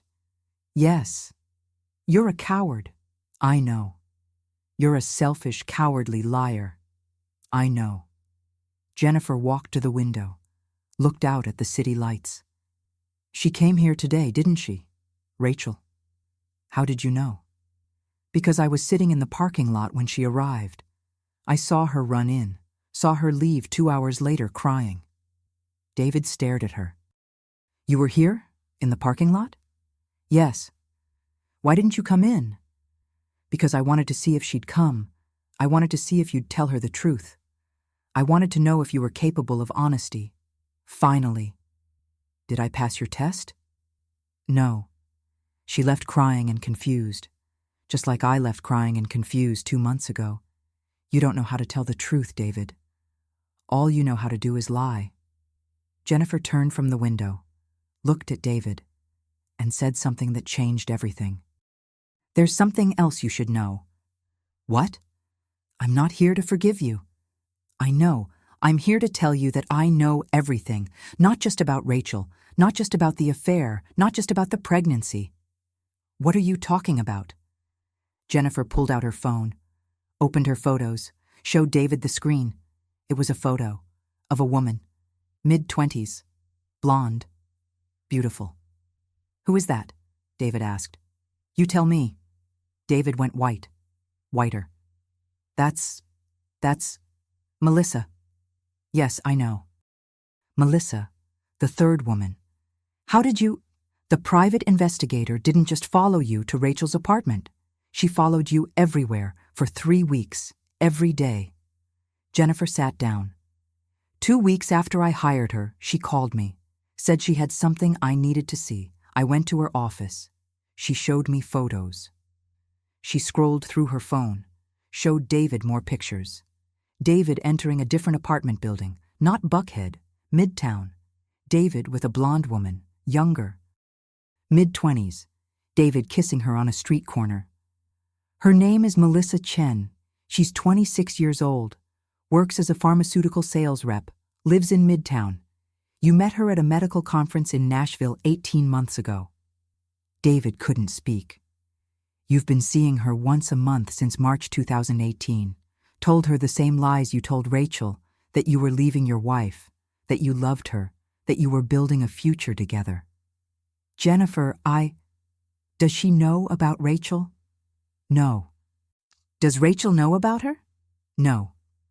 Does anyone know you're here dying except Rachel and our family? No.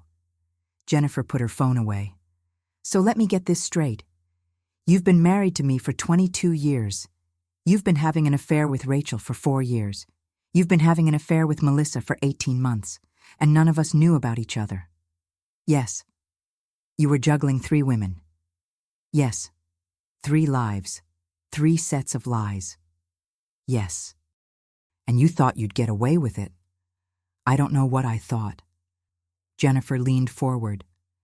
Did you love her too, Melissa? I don't know. You don't know?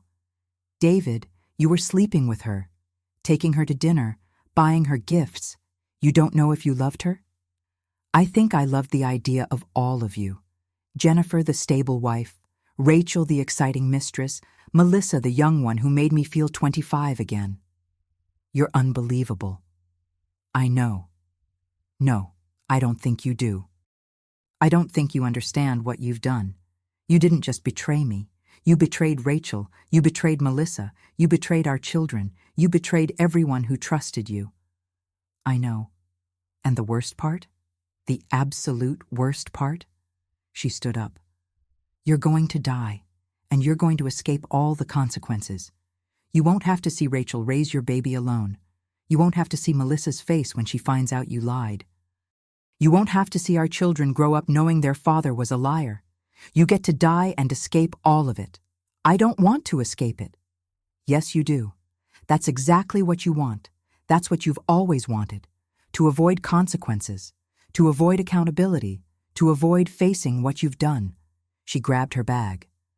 I came here to tell you one thing, David. One thing I need you to hear before you die. What? I don't forgive you. I will never forgive you.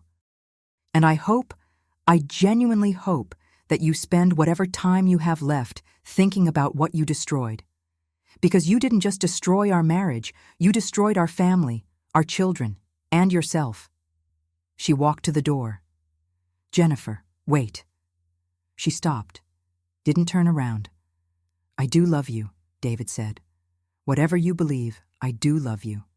I always have. She turned, looked at him one last time. Love isn't a feeling, David. Love is a choice, and you never chose me. You chose yourself. Every time, for 22 years, you chose yourself. I know, you're right, but please, please believe me when I say I love you. Jennifer's eyes filled with tears, but her voice stayed cold. I believe you think you love me. I believe you feel something. But what you feel isn't love, David. It's nostalgia. It's regret. It's fear of dying alone. It's more than that. No, it's not. Because if you loved me, if you really loved me, you would have chosen me. Every day. For 22 years. But you didn't. You chose yourself. And now you have to live with that. I'm dying with it. Good. Because that's exactly what you deserve. And she walked out. The room was silent. David lay in the bed, tears streaming down his yellow face. I stood in the corner. I'd watched the whole thing, witnessed it all. She's right, David finally said, about everything. I know. I'm a monster. You're human. Humans make terrible choices. Not like this. Not on this scale. He closed his eyes. Can I tell you something, Sharon? Something I haven't told anyone? Of course. I knew. From the beginning. With Rachel. I knew I was never going to leave Jennifer. I waited. That first night, in Orlando, when Rachel and I exchanged numbers, I already knew I had no intention of leaving my wife. None. Then why did you start the affair? Because I could. Because she was interested. Because it felt good to be wanted by someone new. And Melissa? Same thing. I met her in Nashville. She flirted with me. I flirted back. We had drinks. She gave me her number. And I thought, why not? What's one more lie on top of all the others? David. I'm not a victim, Sharon. I'm not someone who accidentally fell into affairs. I chose them. I pursued them. I cultivated them. I lied deliberately and constantly and without remorse. Until now. Until now. Because now I'm dying and I can't lie anymore. Because the truth is finally catching up to me. He opened his eyes. Do you want to know the worst part? What? I don't regret the affairs. I regret getting caught. If I hadn't gotten sick, if I'd lived another 10, 20 years, I would have kept doing it, kept lying, kept juggling all of them. You don't know that. Yes, I do, because I'm selfish, Sharon. Fundamentally, deeply, irredeemably selfish. I put my wants above everyone else's needs, always. You can change? No, I can't, because I'm dying, and you can't change when you're dead. He started crying harder. Jennifer's right. I'm escaping the consequences. Rachel's going to raise my baby alone. Melissa's going to find out I lied. The kids are going to grow up ashamed of me. And I'm going to be dead. Gone. Not facing any of it. Is that why you're crying? Because you're escaping? No. I'm crying because I finally understand what I destroyed. I had everything, Sharon. A wife who loved me, children who respected me, a good life. And I threw it all away because I wanted more, because I was greedy, because I thought I deserved to have everything. What do you want to do now? I want to fix it, but I can't. It's too late. You can still tell the truth, to Rachel, to Melissa, to the kids. What good would that do? It would give them closure. It would let them move on knowing the truth instead of wondering. David thought about it. Call Rachel, he finally said. Tell her to come back, tomorrow. Tell her I'll tell her everything, the truth, all of it. Okay. And call Melissa. Tell her I've been lying to her. Tell her she deserves better. I will. And Sharon? Yes? Thank you. For being here. For listening. For not judging me even though I deserve to be judged. Everyone deserves compassion, David. even when they don't deserve forgiveness. Thursday morning, October 10th, 2019. 9:34 a.m. I'd called Rachel at midnight after Jennifer left. She answered on the first ring. Hello? Her voice was raw. She'd been crying. Rachel, it's Sharon Williams from St. Luke's. Is he dead? No, but he wants to see you. He wants to tell you the truth. Everything. Silence. Rachel? I don't want to hear his lies anymore. He's not going to lie. He's going to tell you the truth about Jennifer, about your baby, about everything. Why should I believe you? Because he's dying. And he knows this is his last chance to be honest with you. More silence. When? Tomorrow morning. Can you come? I don't know if I can face him again. I understand, but I think you need to hear what he has to say, for your own closure, for your baby's sake. A long pause. Okay, I'll come. 9:30 a.m. Thank you, Rachel. She hung up. Now it was 9:34 a.m. 4 minutes passed when Rachel said she'd arrive. I was beginning to think she wouldn't show. David was awake, barely. His decline had accelerated overnight. Blood pressure, 68/38, heart rate, 142. Oxygen saturation, 78% on 10 liters, maximum oxygen. His kidneys had stopped working completely, no urine output in 18 hours. His breathing was labored, shallow, fast. Dr. Patel had pulled me aside this morning. He's actively dying, Sharon. Hours, maybe a day at most. I know. Does he have any family coming? Maybe. His mistress is supposed to come this morning. Dr. Patel raised an eyebrow but didn't comment. Keep him comfortable. Morphine is needed. That's all we can do now. 9:47 a.m. I heard footsteps in the hallway. Slower this time. Hesitant. Rachel appeared in the doorway. She looked different. No makeup. Hair pulled back in a ponytail. Wearing jeans and a loose sweater. Flat shoes instead of heels. She looked younger. Vulnerable. Scared. Is he awake? She asked quietly. Yes. Barely. But yes. She walked in slowly.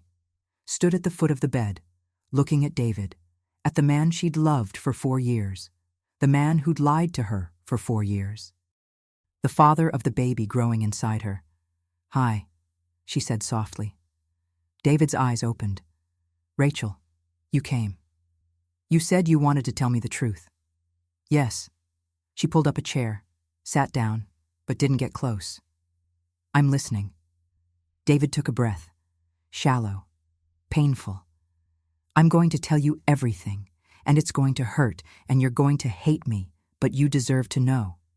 Okay. I met you in Orlando in January 2015, at the medical equipment conference.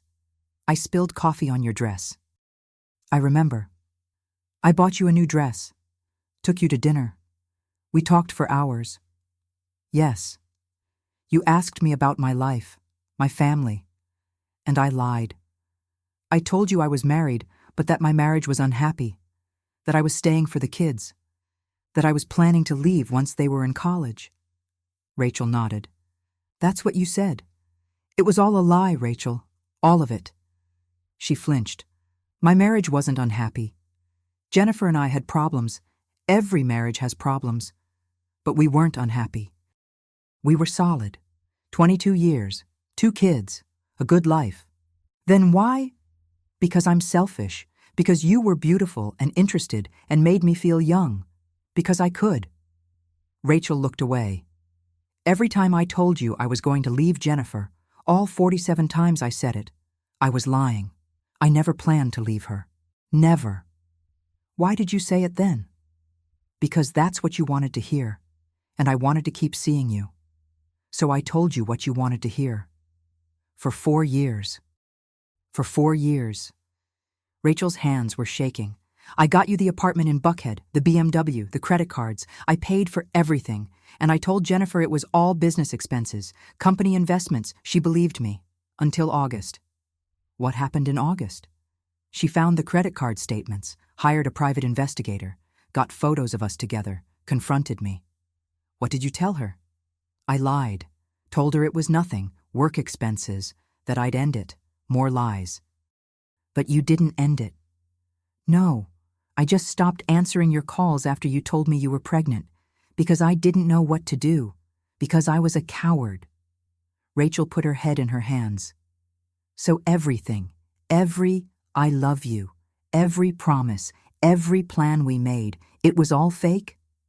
No, the feelings were real. I did love you, Rachel. I do love you. But I loved myself more. I loved my comfort more. I loved having both lives more than I loved you enough to choose you. That's not love, David. I know that now. Rachel looked up, tears streaming down her face. What about the baby? Did you ever want this baby? David's eyes filled with tears. Honestly, I don't know. Part of me did. Part of me was terrified. Part of me wished it would just go away so I wouldn't have to make a choice. That's your child, David. Our child. I know. And I'm so sorry. I'm sorry I disappeared. I'm sorry I left you alone. I'm sorry I was too much of a coward to face you. What am I supposed to do now? I'm pregnant with your baby. You're dying. And I just found out our entire relationship was a lie. I don't know. That's not good enough. I know it's not. But it's the only answer I have. Rachel stood up. Is there anything else? Any other lies I should know about? David closed his eyes, and I knew what was coming. Yes, he whispered. What? There's someone else, another woman, Melissa. Rachel went completely still.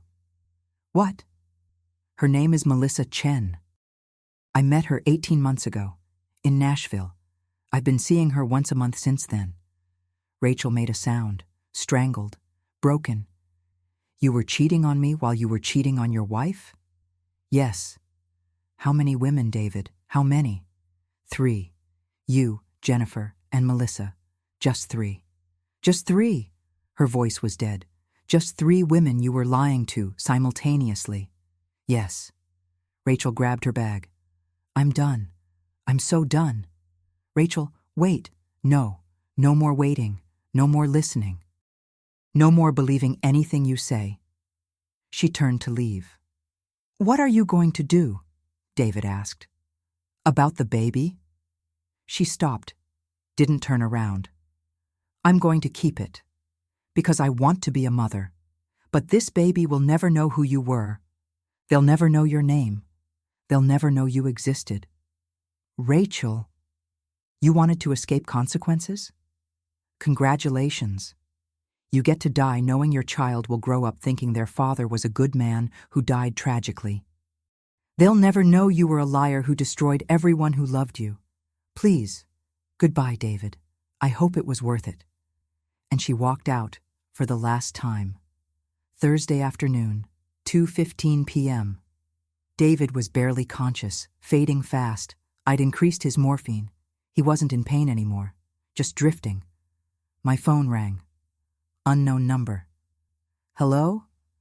Hi, is this Sharon Williams? Female voice, young, confused. Yes, who's this?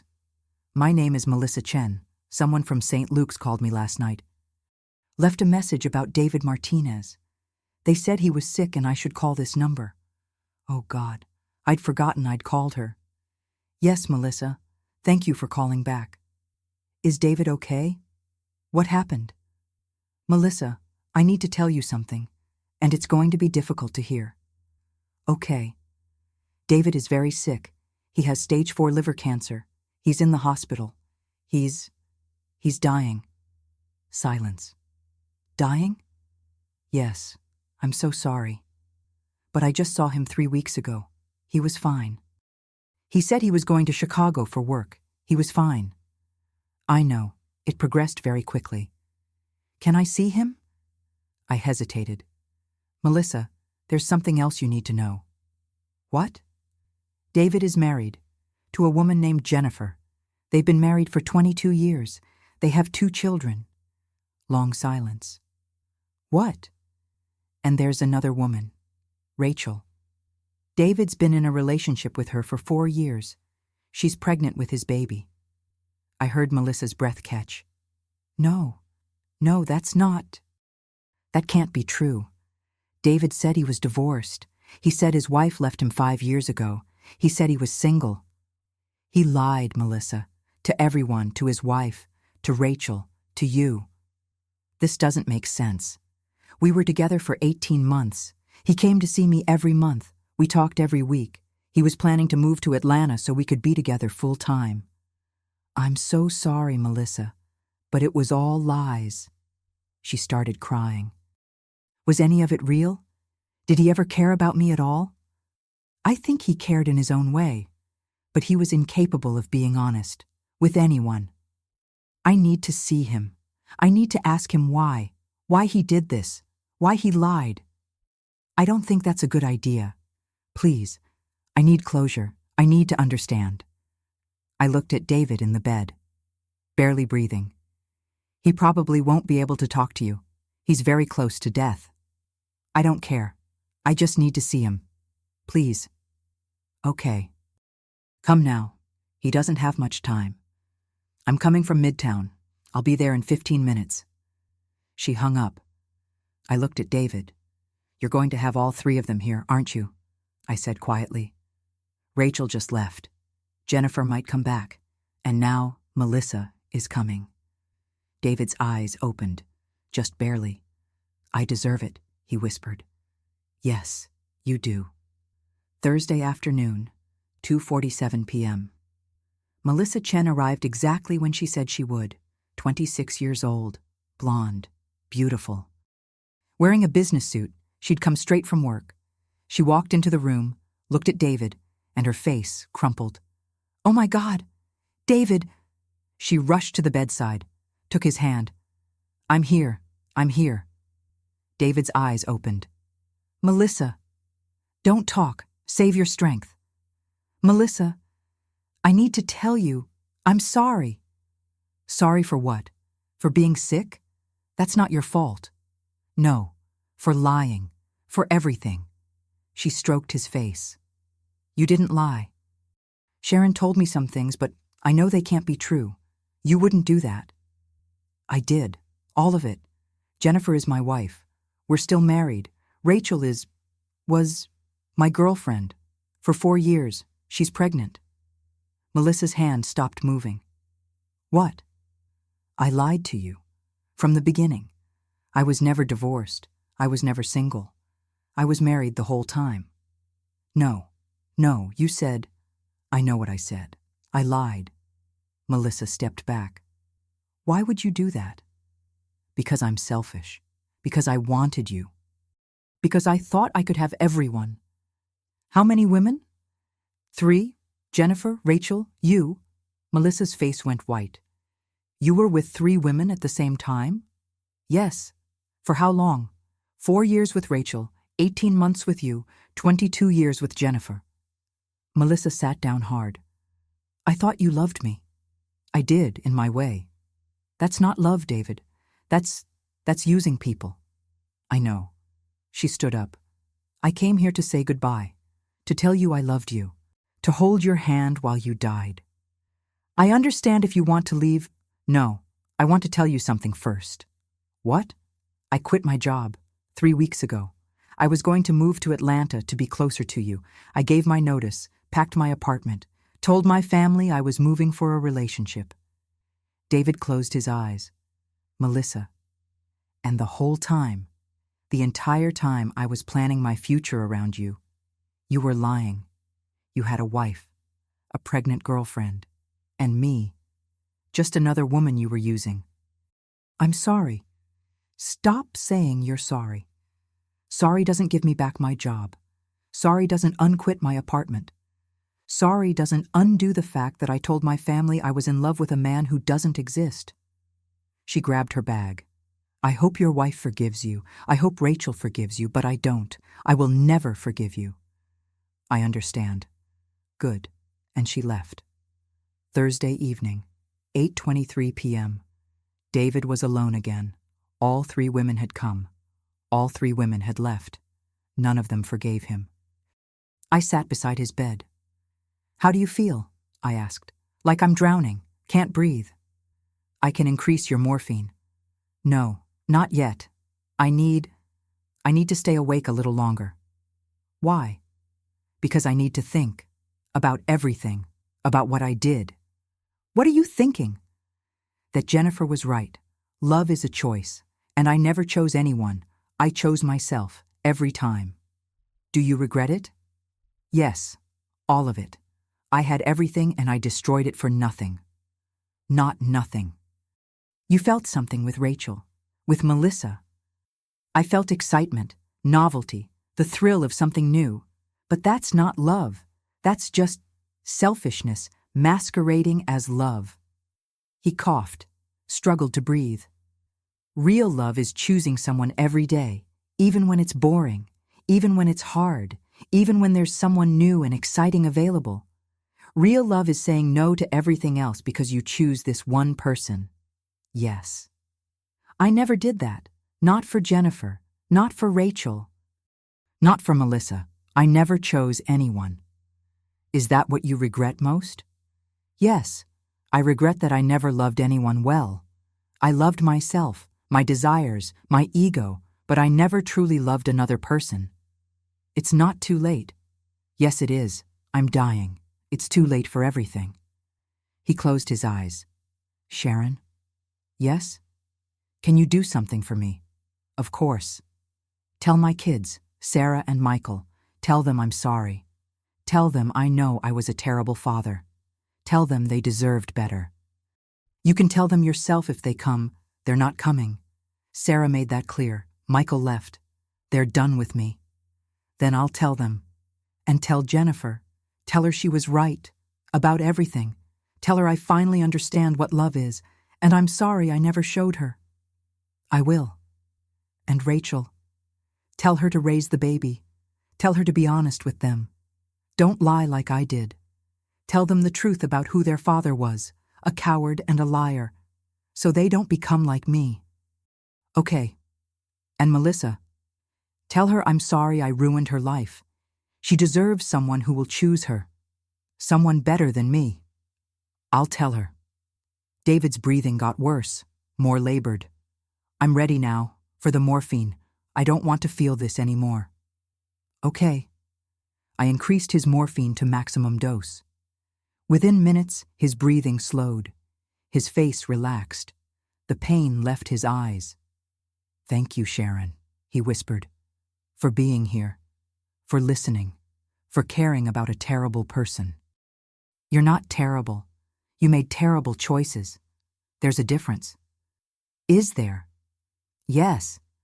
Terrible people don't feel remorse. You do. That means there's still good in you. Too late to matter. Maybe. But it matters that you see it now.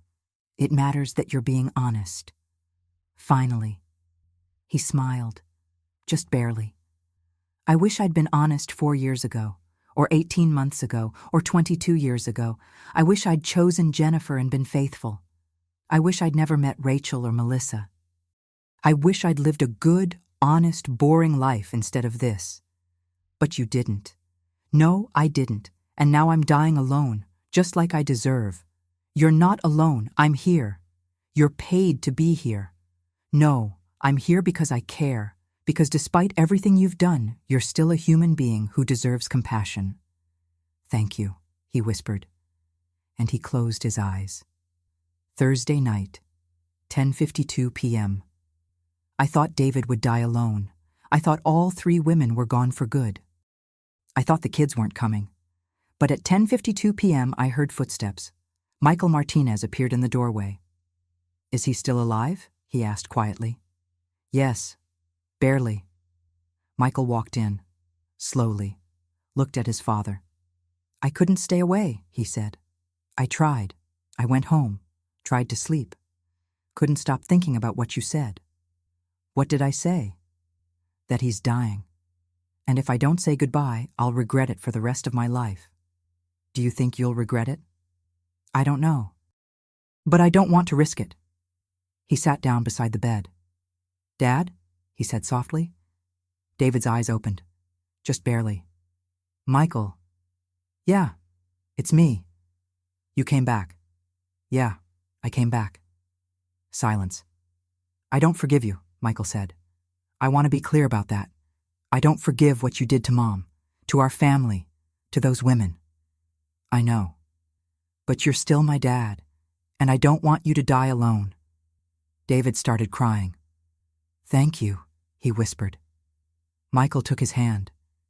And for the first time in months, father and son sat together, not talking, just being present.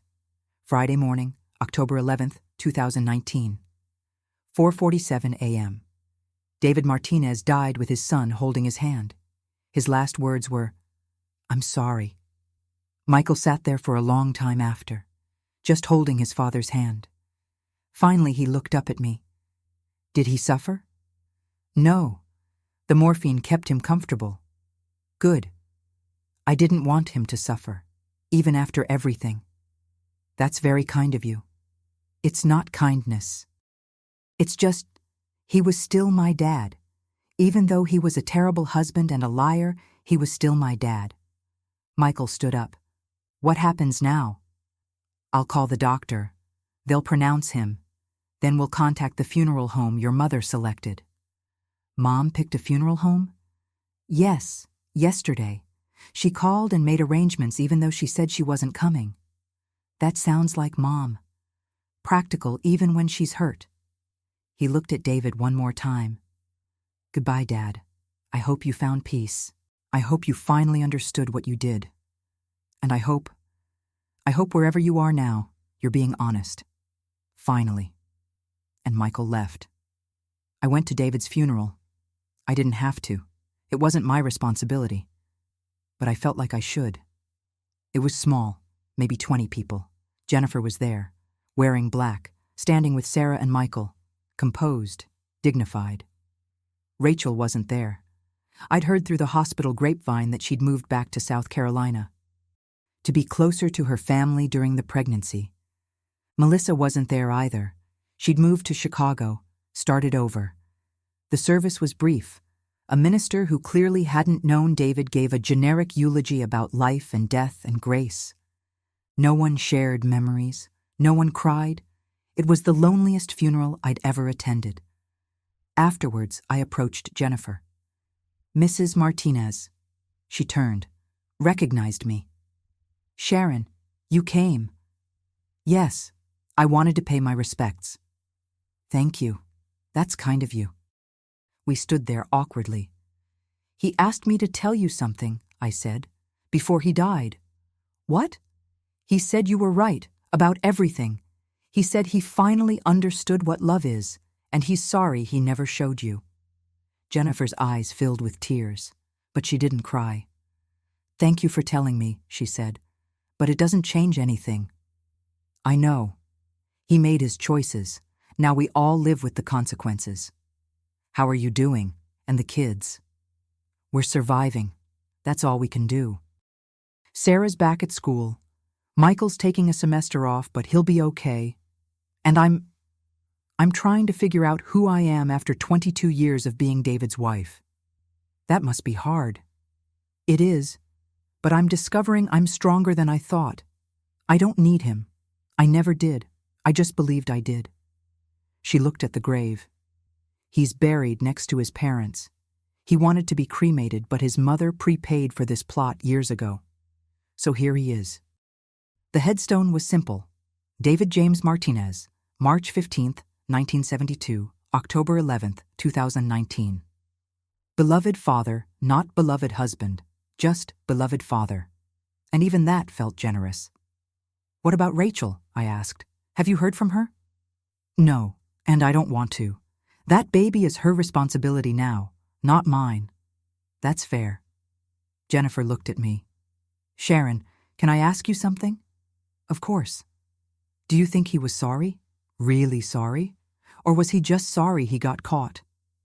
I thought about it. I think at the end, in those last few days, he was genuinely sorry. He understood what he'd done, the pain he'd caused.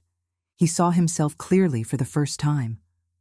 But if he hadn't gotten sick, if he'd lived another 20 years, I think he would have kept lying, kept having affairs, kept choosing himself. Jennifer nodded. That's what I thought too. She touched the headstone. Goodbye, David. I hope you're at peace, because I finally am. And she walked away. Sarah and Michael followed. A family healing, slowly, without him. I stayed at the grave after everyone left, looking at the headstone, thinking about David Martinez, a man who had everything and destroyed it all, a man who loved 3 women but never loved any of them enough, a man who died with regret instead of redemption. I've been a nurse for 40 years. I've seen a lot of death. I've seen people die surrounded by loved ones. I've seen people die alone. I've seen people die at peace. I've seen people die in agony. But David's death was different. Because he didn't die alone, Michael was there. But he died lonely. Because loneliness isn't about who's in the room. It's about who you've pushed away. It's about the bridges you've burned. It's about the trust you've destroyed. David died lonely because he'd spent 4 years lying to everyone who loved him. And when the truth came out, there was nothing left. No trust, no forgiveness, no redemption, just consequences. I've learned something important over 40 years of nursing. The truth always comes out. Always. You can lie for a day, a year, a decade. But eventually, at a funeral, in a hospital room, in a moment of crisis, the truth emerges. And when it does, you either face it with courage or die with regret. David chose regret. He chose to hide, to lie, to avoid, until he couldn't anymore. And by then, it was too late. If you're listening to this story and you're lying to someone right now, about an affair, about money, about anything important, hear me clearly. Stop. Tell the truth. Today, not tomorrow, not next week, today, because you don't know how much time you have. David thought he had decades. He had 3 weeks. And he spent those 3 weeks watching everything he'd built collapse. Don't make his mistake. Don't wait until you're dying, to be honest. Don't wait until the people you love have given up on you. Don't wait until it's too late. The truth might hurt. It might cost you relationships. It might destroy what you've built. But lies destroy more. Lies destroy trust. Lies destroy love. Lies destroy your soul. David learned that. Too late. Don't be like David. Be brave enough to tell the truth while you still have time. Because time runs out faster than you think. 3 months after David died, I got a package in the mail. No return address. Inside was a photo. Rachel, pregnant, maybe 6 months along, smiling, glowing. On the back, she'd written, "Thank you for telling me the truth. I'm naming her Grace, because even though her father was a liar, I choose to believe there's grace in all of this. Grace for me, grace for her, maybe even grace for him. Rachel." I put the photo on my refrigerator. A reminder that even in the darkest stories, even in the most broken situations, there's hope. Rachel was choosing to move forward, to raise her daughter, to tell her the truth when she's old enough, to not repeat David's mistakes. That's the best any of us can do. Learn from the pain. Choose honesty. Choose love. Choose grace, even when it's hard, especially when it's hard. I think about David sometimes, when I'm at work, when I see an empty chair beside a hospital bed, when a patient asks, "Is my family coming?" I think about the mistress who showed up first, and the wife who arrived.